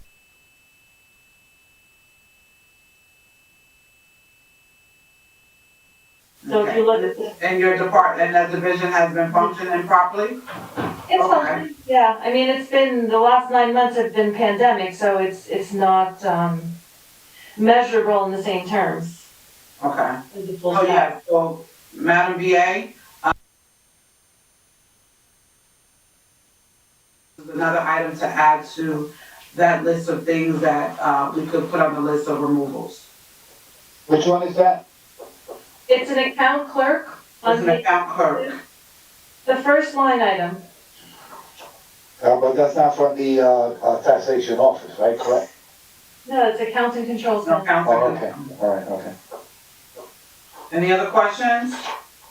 My apologies, the keyboard clerk position, so that's just being eliminated, or if I'm reading this correctly, it wasn't, the position wasn't filled in last year?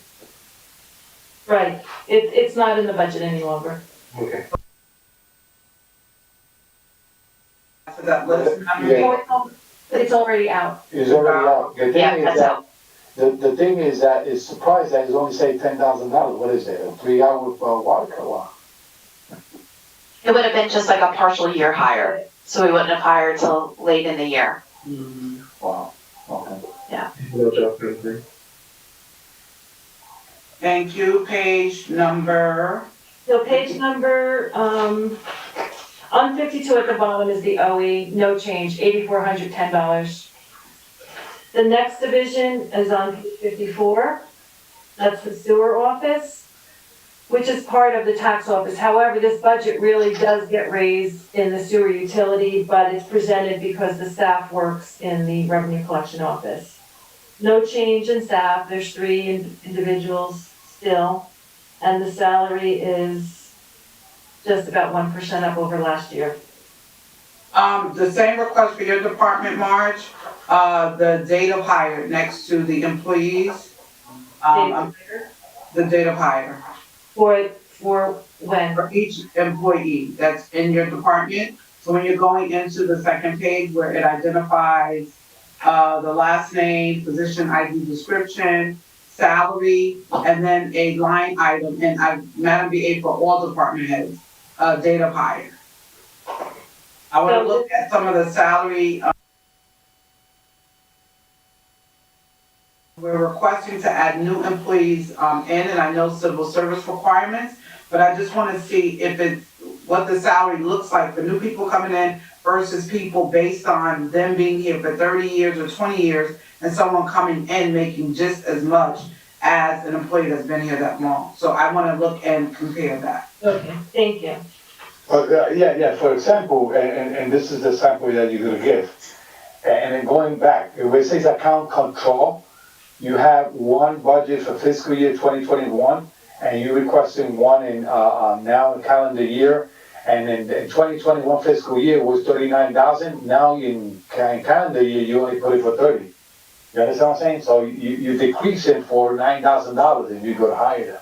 That's because the person who left was making 39,000, and a new hire starts at 30,000 in that title. So you're not gonna take in consideration experience, where they come in from and this and that, you see? Salaries. Oh, okay. All right. That's what's on the job posting, so they have to abide by the requirements that are posted at the time of hire. Next page. Okay, the next budget is What page are we on? page 56, tax assessor's office. So there's no change in the number of employees. The total salaries are up about 1%. Yeah. I see the 666, I don't like that number, 666. Where's that? Down the road, you say 666. Oh, Oh, right. It's a good office, but they have a bad number. Separated, they're not sequential. I know. Well, Mark, I don't wanna go back, it's just a record reflect, I don't know if you discussed it, that you only budgeted $8,000 in overtime for your accounts and control. Is that correct? That's correct. Okay, and the previous one for treasury only had 3,000. Correct. Let's continue. So you have in that office, and we're the tax assessor, right now? Yes, So you have in that office a part-time supervisor? yes. It's actually just a title of a retired employee who came back to work. And that's the title that they had vacated. How long, when did she retire? Maybe in 15. Oh, 15, and she came back? So we don't supposed to hire somebody there, or no? But isn't she part-time? He's part-time. Yeah, that's what I'm saying. Don't we supposed to hire somebody full-time? No, No. They have sufficient staff there, I think. no. Where, in the tax assessor? Well, I have proposals for the assessor's office in the event that the reassessment program isn't, back on the table. What was that? I don't know if this is the time to get into it, so it's just something in the terms of, if you would like to call it a wish list. Okay. Can you bring it into the personnel committee, please, conversation? Absolutely. Thank Because you. it's not on the table yet, it's just. Correct, Okay. thank you. So, and then the assessor's budget is the same as the hearing.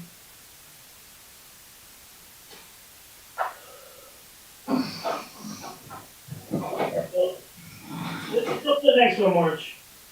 Okay. The next one is page 58, revenue collection. This we need a little bit of a roadmap. Oh, yeah. So you'll see the column for calendar year 21 request, 21. That's not accurate. It's actually 16.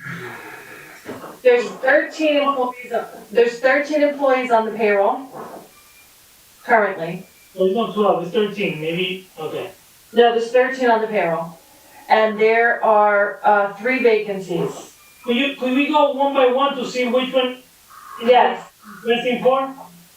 Yes, so the first one, the ABC secretary, that's a separate position for the ABC board. So that person gets paid as a stipend or? That is a stipend, part of her salary. And she's also the director of licenses, Correct. So those 2 positions are actually one. one person. So director of licenses, so that's just one, okay. So, the second position, account clerk, that's a vacant position. So you're not looking to fill that one up? Yes, I am looking to fill that. Look, at 30,000. Well, so it is supposed to be there in the request. Yeah. 30,000. That one stays. That's competitive? 30,000 for county clerk? That's the starting salary for a new clerk. How come, That's the government salary. hold on, how come in last year's budget hearing, we budgeted 45? That's right. It was for 1.5. Got it, alright, let's continue. Okay. Makes sense, yeah. The next title is the assistant municipal tax collector. That's the deputy collector. That one is filled. That's filled. Okay. the next one, the cashiers 2, there's actually one cashier right now. One of the cashiers, I'm sorry, there's 2 cashiers.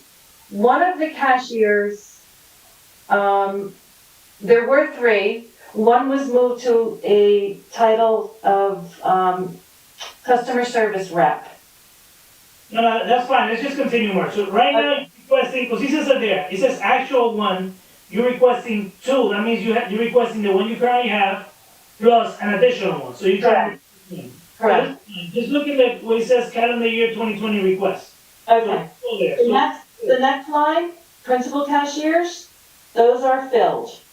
Okay, Those are 2 cashiers, and then the actual number 2 cashiers shouldn't be 2, it should only be 1 that I'm looking for. So there's 1 vacancy of cashier. so that needs to be adjusted. That should be 1.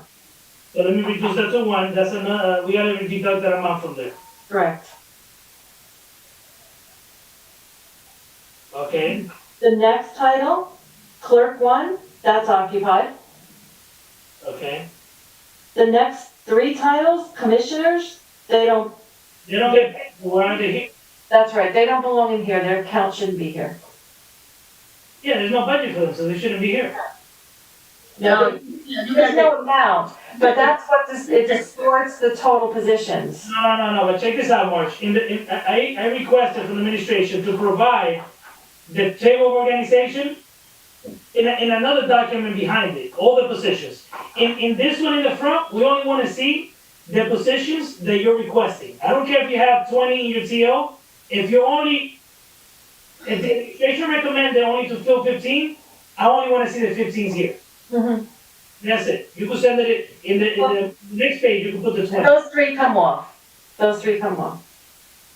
Let me, Marge, Yeah. for the first year, under the assistant municipality tax collector, you going to 1, right? I have 1. Okay, that 1 would be at 63? 73. 72, 155.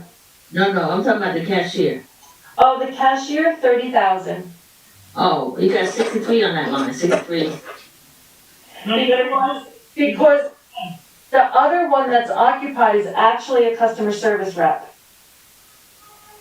Okay. So that should be 30,000. Yes. Okay. All right, go ahead. Okay, now where were we? So customer service rep, number 3. You're asking for 2 more, March. What's that? You're asking for 2 more. You only have 1 right now. No, because one of the cashiers is actually a customer service rep. I'm asking for 1 customer service rep at 30,000. So listen, this budget, no wonder. I said, we need a roadmap. Yeah, we gotta fix it though.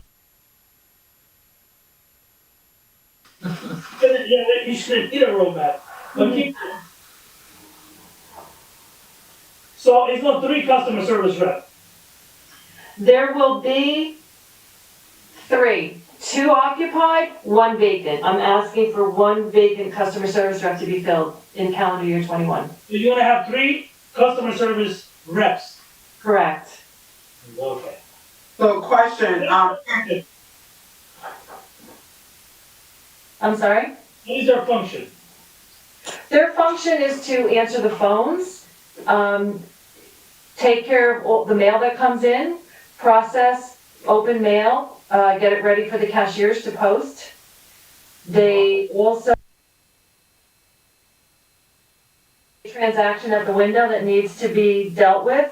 The cashier gives that off to the customer service rep so they could troubleshoot it and then get back to the cashier so the customer can be dealt with. So Marge, we've been asking now for a long time to finance. You have a long,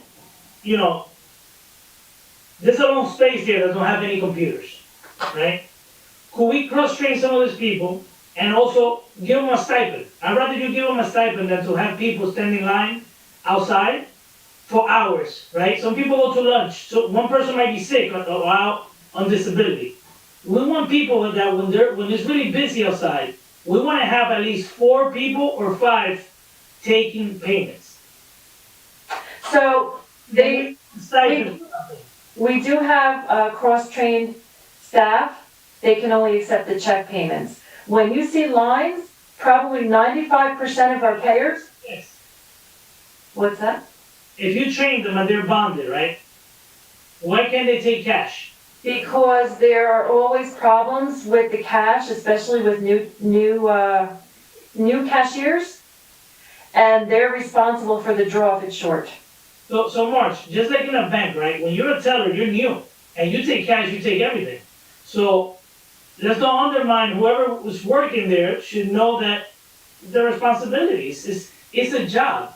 So if you're a cashier in a supermarket, you can't just say that new person doesn't take cash. If they're not a cashier, that's not their duty. And I'm making it their duty when I say give them a stipend. And then they don't wanna accept cash, because then if it's short, No, they're we responsible. we can't have people outside, especially now with COVID. We can't have these lines of people for hours. It's embarrassing. Sometimes I walk in and I want to walk back out because as an elected official, they look at me like, what the hell is this? Somebody cannot even take the lunchtime to go pay something. I think we need to, then, this is not a discussion for us, I think, Corporation Counsel, myself, the BA, and possibly the union reps have to speak to this issue, because again, a cashier, if they're short in their draw, they are responsible to make that difference up. Okay, so we have the conversation, but we also compensate them to make sure that the collective bargaining units don't have a problem. It's additional duties. And it's not a function they're gonna do on a daily basis, only when you have a long line. For example, the people that are in the treasury office that are cross-trained to accept payments, the check payments, the credit and debit card payments, that's not cash. So there's not gonna be an issue there, because it's another document that supports that payment. They won't take the cash.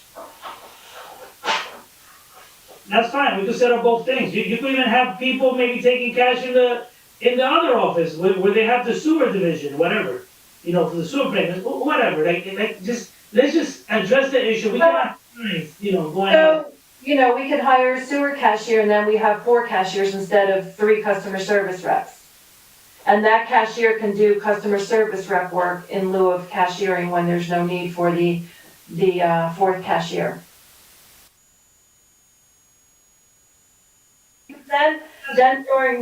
Then you can always be assured that you're going to have 2.5 cashiers on any given day, because there's actually 4 plus the head cashier. So I leave it for you guys, the administration, because the thing is, we spoke about this 2 years ago, nothing got done.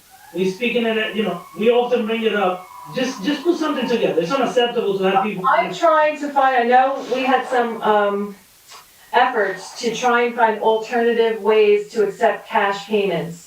There are so many ways that we can do that now. Right, so. Let's keep going down the line, Margie, I'm sorry. Okay, the next one is the director of license. We already spoke about that. That person is also the ABC board secretary. The one principal account clerk is occupied.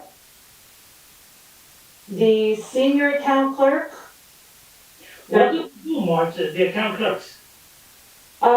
So one helps with the licensing division and also with the redemptions and tax payments.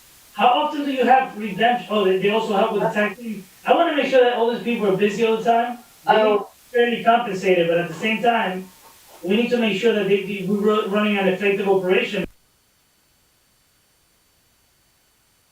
Open mails and things like that. I just don't see it, hiring 3 people. These are senior account clerks. No, I'm talking about the previous one we discussed. That's why we give them more duties and more pay, to justify the additional duties, because just to have 3 people, I don't know. Let's just continue. Okay, there's one supervising cashier. So basically that person works on the redemption processing and refunds. We have thousands of redemptions. Thousands and thousands. There's one vacant tax collector. And there's one tax search officer. So as I explained, there are 13 people right now on the payroll. There's one cashier vacancy, one tax collector vacancy, and one customer service vacancy. Did we do the math on this budget? March? So what would it be? It would be 930, 266, 60,000 at, page 70, 266.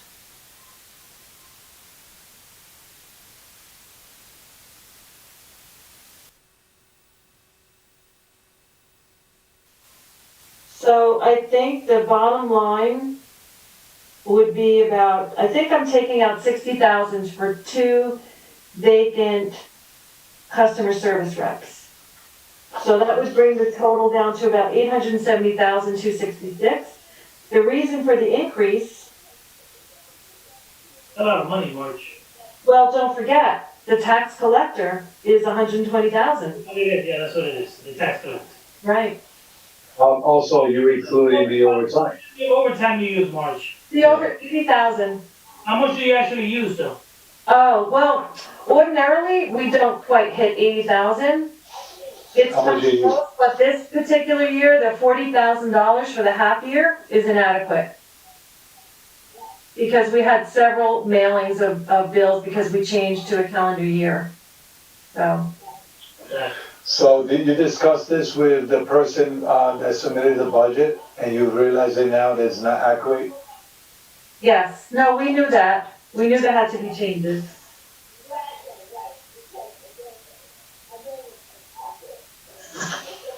Any other questions, council members? No, we done with her, right? 58, the other expense is 58. page 58. Page 59 is the other expense, there's no, I'm sorry, page 60, there's no change.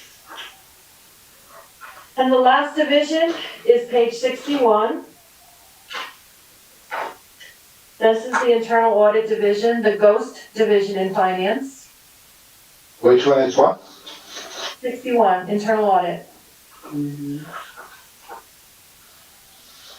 That's never filled, we never filled any of the positions. So this position has been, I believe there's a waiver approved a year or so ago when BA1 was here. We walked that through, we got that approved.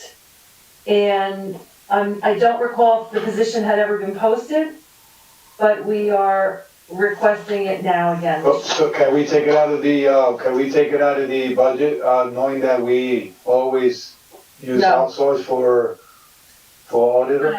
It's not outsourced. What is the, No, this is, guys, this is an internal auditor, for example. If the administration wants to send them to check, let's say the CDBG grants, they will go Oh, okay, gotcha. to CDBG grants. They could take whatever, they could work on projects, but they gotta hire, I don't want them hooking somebody up. They gotta hire somebody that's qualified, that's actually gonna work. Correct. Because if not, the next year comes, we'll just reduce the budget and that person loses the job. And not only that, be a discovery and an analysis cases, base by base. Because, we can't just have people that are not qualified. I have a question for Mark, is it possible? Oh, no, from Madam BA regarding this department. Madam BA, when we could think a little bit out of the box, knowing that we receive a lot of seniors, handicapped, and individual that really needs an adequate office. The basement, I don't know if that's even allowed by court officials, to work out in a basement when you have the condition down there in the basement is the temperature and all that, you know what I'm saying? And I was talking myself, there's a lot of offices around here, buildings that we can even, this is a revenue generator. It should be I always say this department should be treated as a bank, as a bank. Just because it generates revenue. I'm trying to face one. If you do What? if You, you, you got a space in mind? Now I'm gonna become the realtor of the city now? Come on, you gotta pay me for that. Councilman, if you now incur another expense, that means that the sewer billing increases also. No, I'm talking about, if you look at it, you know, they accommodate the, Put them in recreation across the street. that's right. They accommodate, CI. They took all the inspector and put it in the 125 Ellison, and they move all the people around. Why they cannot have the flush department? Yeah. Why they cannot have this vital and core service department in a decent place that the employee could, you see the they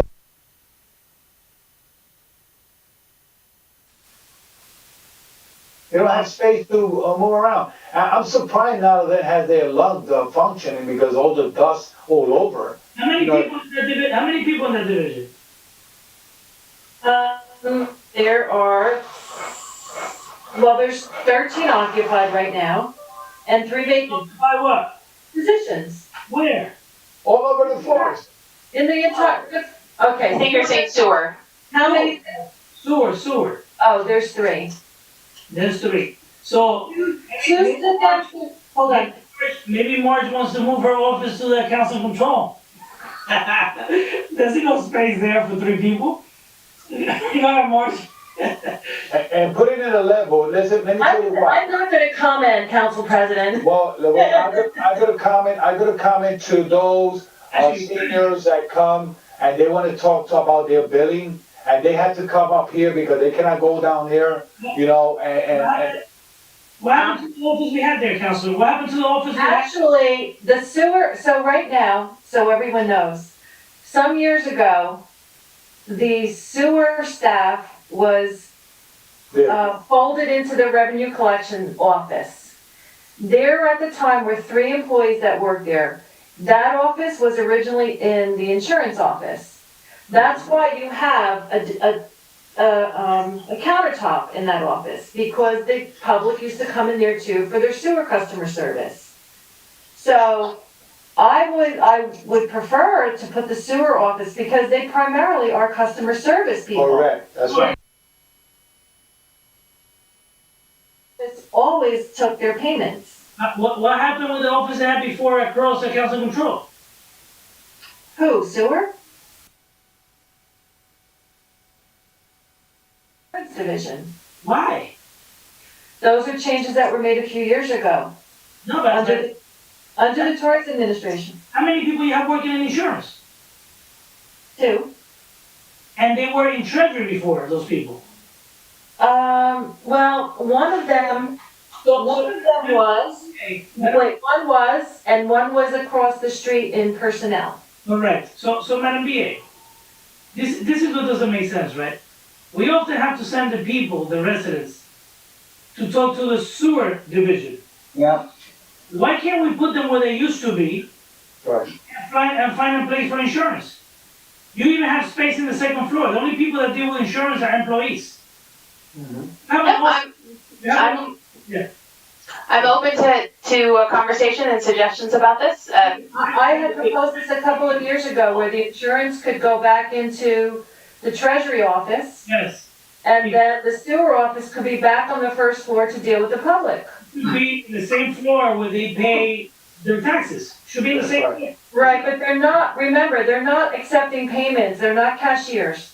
Understood. But they're looking for the explanation and the conversation with the Right. sewers. So in this way, we had to be customer service. You have a lot of individuals that even they give a note, you need to call to sewer division, talk to somebody when they could see somebody there. Many lines that line up outside the That's tax. right, it's a sewer. Yeah. Have to do with questions on their sewer. Correct. So let's put proactive and move, those individuals from that basement and put it where they're supposed to, and use that mess that they have in that floor and use a storage room downstairs, and it looks beautiful. So administration already heard the request.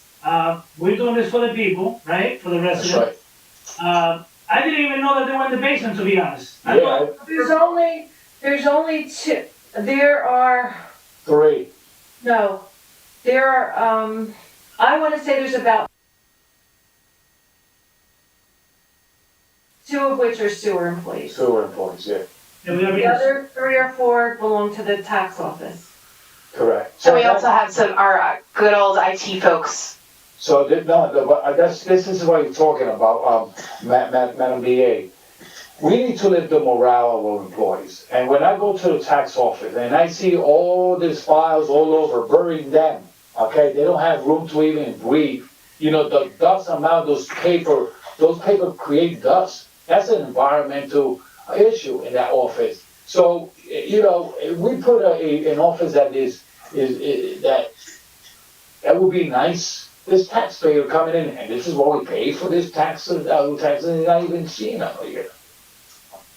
So if we upgrade those offices and put an environmental that they could work, they're probably gonna be coming more to work and they could be happy with this, with the workplace that they have. I don't know. How they not even working. If it's possible for me to suggest something, we did this at the district as well, where they mapped out every staffing requirements for kind of like almost like art. You know, out of your building, what assets you have that fits. This room can take 10 people. This room can take 2. This is more accommodating. That might make it easier to reorganize. So I would agree if it's possible for sewer to be on the same floor, and just I think it just would be much more efficient for the residents. Yeah. Our taxpayer deserve a good customer service, and our employee deserve the morale to be lifted. Are we done? Mr. President, Yeah, we can go. That's probably an ordinance. Yeah, probably an ordinance to recognize the employees. The ordinance to recognize the employee today? That's what we just did. Council members, I'm sorry, I'm gonna mute all of you. Madam Clerk, you were saying? Yes, sir, we have a public portion that we have to fulfill on this agenda. Yes, we do. Okay, so just a reminder before we close. So, while everyone is communicating, should I just say the public portion is open? Yes. Repeat the number and give them some time to call in because there's no one as yet. Can I do that? Mr. President? Let's give them some time, Madam Clerk. Right, so let me announce the number again, and then during the communication with everyone, then we can wait a little if they're calling. All right, the public portion is now open. Anyone who wishes to participate in the public portion for the budget hearings, the number to dial is 973-321-1579. I'll repeat the number, 973-321-1579. Enter code 8326. Press star 1 to listen to the meeting. Star 2 to leave a recorded comment. And star 3 to be added to the public list. Yes, Mr. President. So we'll give them some time. I maybe give about 5 minutes. Is that good? Yes, let's give them some time, but I just also want to, ask that my colleagues, participate more in the budget hearings, the other council colleagues, because we often hear that, you approve, no, we all approve the budget here in this council. But the responsible thing is not just to vote no, but to actually have this interaction, because what we're voting on is not just dollars and cents. We're voting on services that we're asking, that we're lobbying for residents. Right. If you do, and I gotta, thank my council colleagues that took the time tonight to be here. Councilman Gilman, Councilman Mims, Councilwoman Cotton, Councilmember Les. We had a very efficient meeting where we actually asked the administration, we asked the police to address a lot of issues that have not been addressed for a long time. And we're gonna continue to push the issue through our chair of public safety and our vice chair. We're gonna make sure that we continue the discussion because we cannot have residents call the police and not get a response. It takes hours for a police to show up. So we have to address, we cannot make excuses for the services not to be provided. Yeah, correct. Residents cannot make an excuse when it's time to pay their taxes. They cannot come here and say, look, I cannot pay my taxes this month because I have to get this. No. So we need to do better. We're tired of, as a resident, as a council member, I'm tired of excuses of why things are not getting done. And the bottom line is, if they cannot be done, I would not be talking about it, but I'm sure we could make it better. Correct, Council President. Councilmember, let's look at an initiative a while back to modify an ordinance so we could address some of those quality of life issues and get quicker response to the residents or for the residents. So all I ask, Madam Chair, please don't forget, this is very important. We have been, failing, to be honest, as a city, our residents when it comes to services. Council President, I just want to remind you that executive order of the mayor that he signed yesterday, and number 2 out of the 6, whereas says all city residents are encouraged to remain indoors after 9 p.m. So it's 9:14, so. Well, we're doing business, so business owners can do, so. Councilman Velez, I'm gonna sleep here tonight, I won't leave. But it's true, Council President, thank you for taking consideration that, this is important agenda, the budget. I know in the past, we have missed some of them, but we're in critical year, especially we in COVID-19, health emergencies, and we need to talk to make sure that we're getting ready, fighting the war before going into it. So, and this is part of it. So, just a recommendation, also, because we're here to offer solutions. So, Madam BA, just a recommendation, I know we're in budget hearings, but I'm not sure if you have done it, but it's probably gonna be viable to do. Just a review of all of the revenue generating departments that we have throughout the city. Normally at whatever this time, they would have accumulated whatever the dollar amount is, but because of COVID, we are losing revenue. So we need to come up with a contingency plan to show the difference of what we've lost and how do we plan to fill the gap and what we need to do in the short term and then long term. Because a lot of the money that comes in those different capacities, we're gonna need to, we're gonna have to fill the gaps. And it's gonna affect our bottom line numbers. So we need to look at all of the departments that are revenue generating, look at what they brought in over the last maybe 2 to 3 years, compare it to this COVID experience and what that looks like, and create a contingency plan just in case COVID goes to 2022. Well, Council President, Madam Dr. Elizabeth, I think the administration, they made a statement that the taxpayers came forward, and that's why the furlough was eliminated from the table.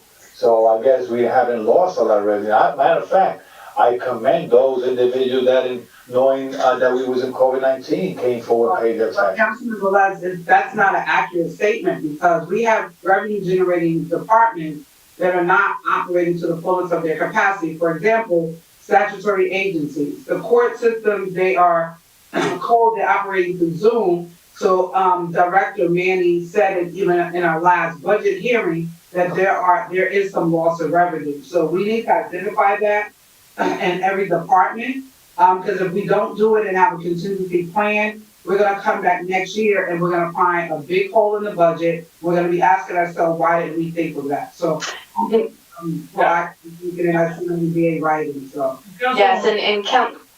I'm glad you brought this good point, because when you put in the budget together, right, you look at your appropriations and you look at your revenues, right? You can only anticipate what you collected the year before. Right. So that's why I am so adamant about not creating this or hiring additional staff at this time because of the situation that we're in. Right. Well, go ahead, Madam B, I'm sorry. Yes, and I want to make sure that we are clear that when we created this transition year budget, we also were very conservative on the revenue side, because we knew there was going to be a decrease in your ABC fees, some of the other fees that go through for all the revenue generating departments, the inspections that, when businesses are closed throughout it. So we were very conservative, and especially in our work with our friends at Local Government Services to do that, and we will continue to do that. And then we'll also, on an annual basis, we want to, I think the last time we did it might have been 2 years ago, but we want to start getting back into the habit of annually bringing forward ordinances that update and refresh fees, and so that we can have some conversations within finance, within some of the other departments. All the department directors are going to have to look at those fee ordinances and see if there's anything that, has been at the same fee level for too long. So we will be bringing that forward to you as well. So, Madam Clerk, Council President, Hold on a minute. Do we have any public speakers, Madam Clerk? No, Mr. President, and it's 5 minutes. I set the clock, and there's no one for the public. Move to close the public portion. Second. It's been moved by I think Councilman Mims. Councilwoman Mims, second by Councilman Velez. You was first. You didn't get me at all, or Second. Normally it's me, Councilwoman. like. Council President, I heard Ruby 2 times, from here and over here. Right, roll call, Madam Clerk. Yes, Mr. President, we call to close the public portion of the budget hearing of October 29, 2020. Councilman Jahardi? I want to just take this time to wish Councilman Al a happy birthday. I'm hearing that he's playing in person. So happy birthday, Councilman. My vote is yes. Thank you. Councilwoman Cotton? Oh, so that's why he didn't come tonight, because it's his birthday. I didn't mean to rat him out, I'm sorry. I know, happy birthday, Councilman, of the 6th Ward now. And to everyone out there, have a great night, be safe. To all of you there, have a great night, great weekend coming up. Madam Clerk, my vote is yes. Thank you.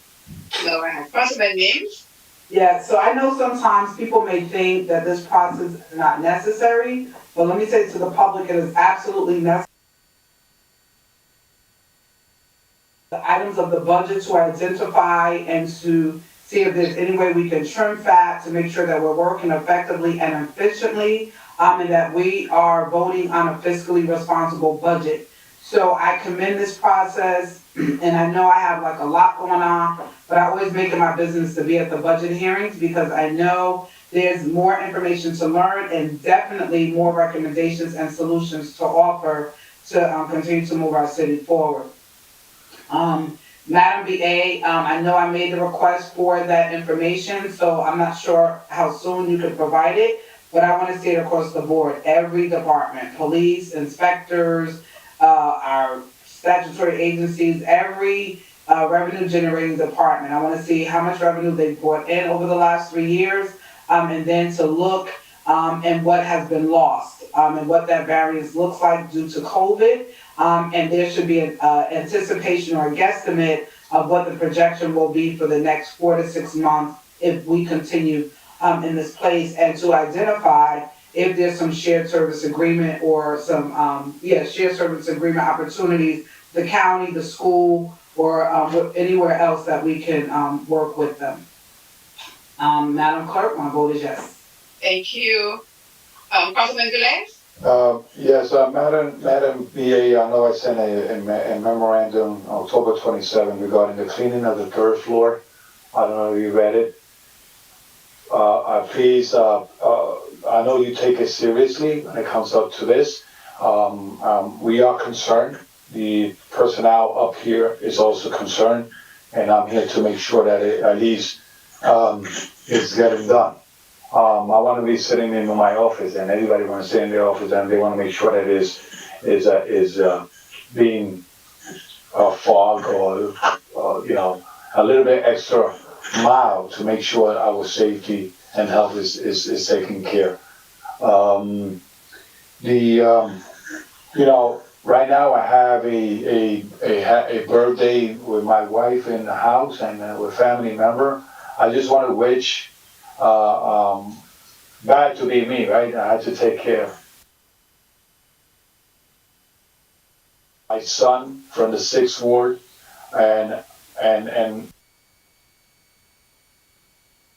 15 years in Michigan, Wabash, Councilman Abdelaziz. Thank you, son. Happy birthday to you. Your neighbor councilman from the 5th Ward, Louisville. My vote is yes. Thank you, Councilman. Mr. Councilmember Les, wow. Let's start off by thanking, Madam DA for accommodating us in modifying this presentation. It was simpler, it was smoother. We were able to discuss the important things instead of just focusing on the little numbers. We're actually focused on the plan that it entailed. I also want to thank, Madam Clerk for all the work that you do, but I also want to ask you, Madam DA, that given that, and I'm not saying that this is gonna happen, but if it comes a time again that we have to have a modified schedule in the city, that you take into account, I hope actually that you use the resources that were made available by the county, with the pass-through funds from the county, to update our technology here, that in case we have to close that we have in the past, I know that we're not having that discussion right now, but I just wanna make sure that anything the public needs from the clerk's office, that they're able to have the same courtesy as other departments, that they don't have to, be open for the public. Look at the county office, the building haven't been open to the public, even right now it's not, just for the first floor. So people should be able to get any application on anything, they should be able to get it online. And we had the resources to bring all of that up to date. We were supposed to have that also for the other departments, community development, for the applications. I wanna get a status, not right now, but I wanna get a status of where we at, or how did we utilize this COVID money to improve our technology here. I just hope that we don't put our staff here in the clerk's office and our secretaries in the situation that they were in before, where everyone else was either working from home or were not taking people from the public. If, the second floor is closed, then the third floor should be closed. Not closed to the public. They should have access, but through the internet, through the phone. But I just hope something was done. That's all I ask you right now. Thank you again. Hopefully the next meetings go smoothly.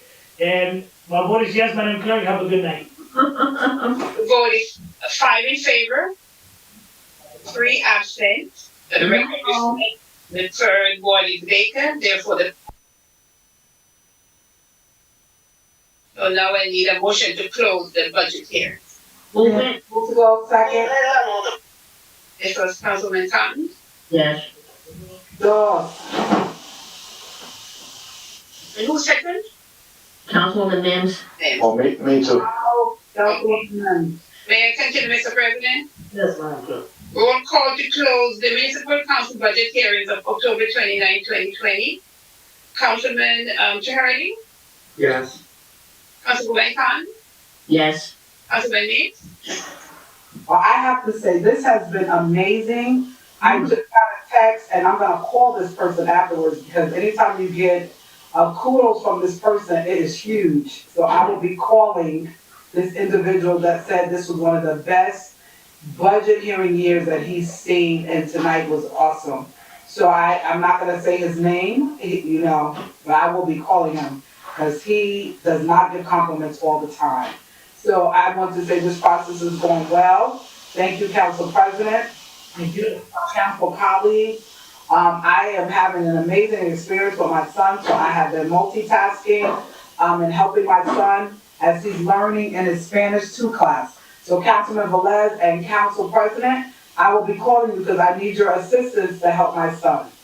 My vote is yes, Madam Clerk. Thank you. Councilman Velez? No problem, Councilwoman Mins. I would like to have your son as a nephew, give him some classes, public safety, some community service classes, all the way above, you know what I'm saying? All the above. Listen, I'm a happy camper, as everybody knows. We want to get things done in the city of Paterson. And this is one of the things that I could say, that when we come together, and we concentrate on what we have to do to move the city forward and not try to get into personal agendas, I think we will move the city forward. So saying that, God bless everyone.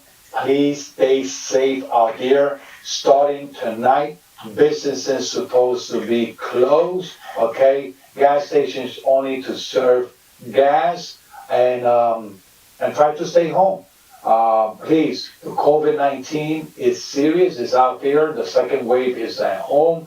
We wanna say that we wanna be prepared for everything that's coming along. So, saying that, Council President, when is the next meeting that we're gonna have in the chambers? Oh, well, this wave just started now, but continue, Councilman. Okay, ladies and gentlemen, that will be, stay tuned, that I answer, okay? God bless you all, and my vote is yes. Thank you, Mr. President. Councilman Velez, I wish that I could, it's gonna come a time that I could make that decision. So we could go there, I think we could have more structure in the council chambers. It's a little difficult here, we talk over one another oftentimes. If we're in the chambers, that would never happen. Correct. So, but again, we also have to be mindful of people's health, and that comes first. Correct.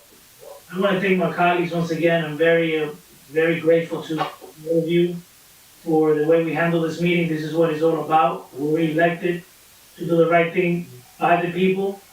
We don't have time to get into all the shenanigans that go on. And all we're here is to try to work with the administration to try to make things better. Yes, we're going to disagree because we're very passionate about the city. And I was not elected just to sit down and say yes. If I don't agree with something, we're going to come and talk. And we're going to come to a conclusion. We're going to have a positive outcome if the line of communications remain open. Council, Madam VA, you have seen that. We all have different personalities, but that is key to work together. That is very important for people to understand people's personality in order to be able to work together. My vote is yes, and good night, everyone. And safe out there. Thank you, Mr. President. The vote is 5 in favor, 3 absent. That the record reflect the third vote is vacant. Come on and vote. The budget hearing for October 29, 2020 is hereby adjourned. Good night, everyone, and thank you so much. Send your vote. Make sure you vote, please. We are blue state. Good night, everyone. Be safe.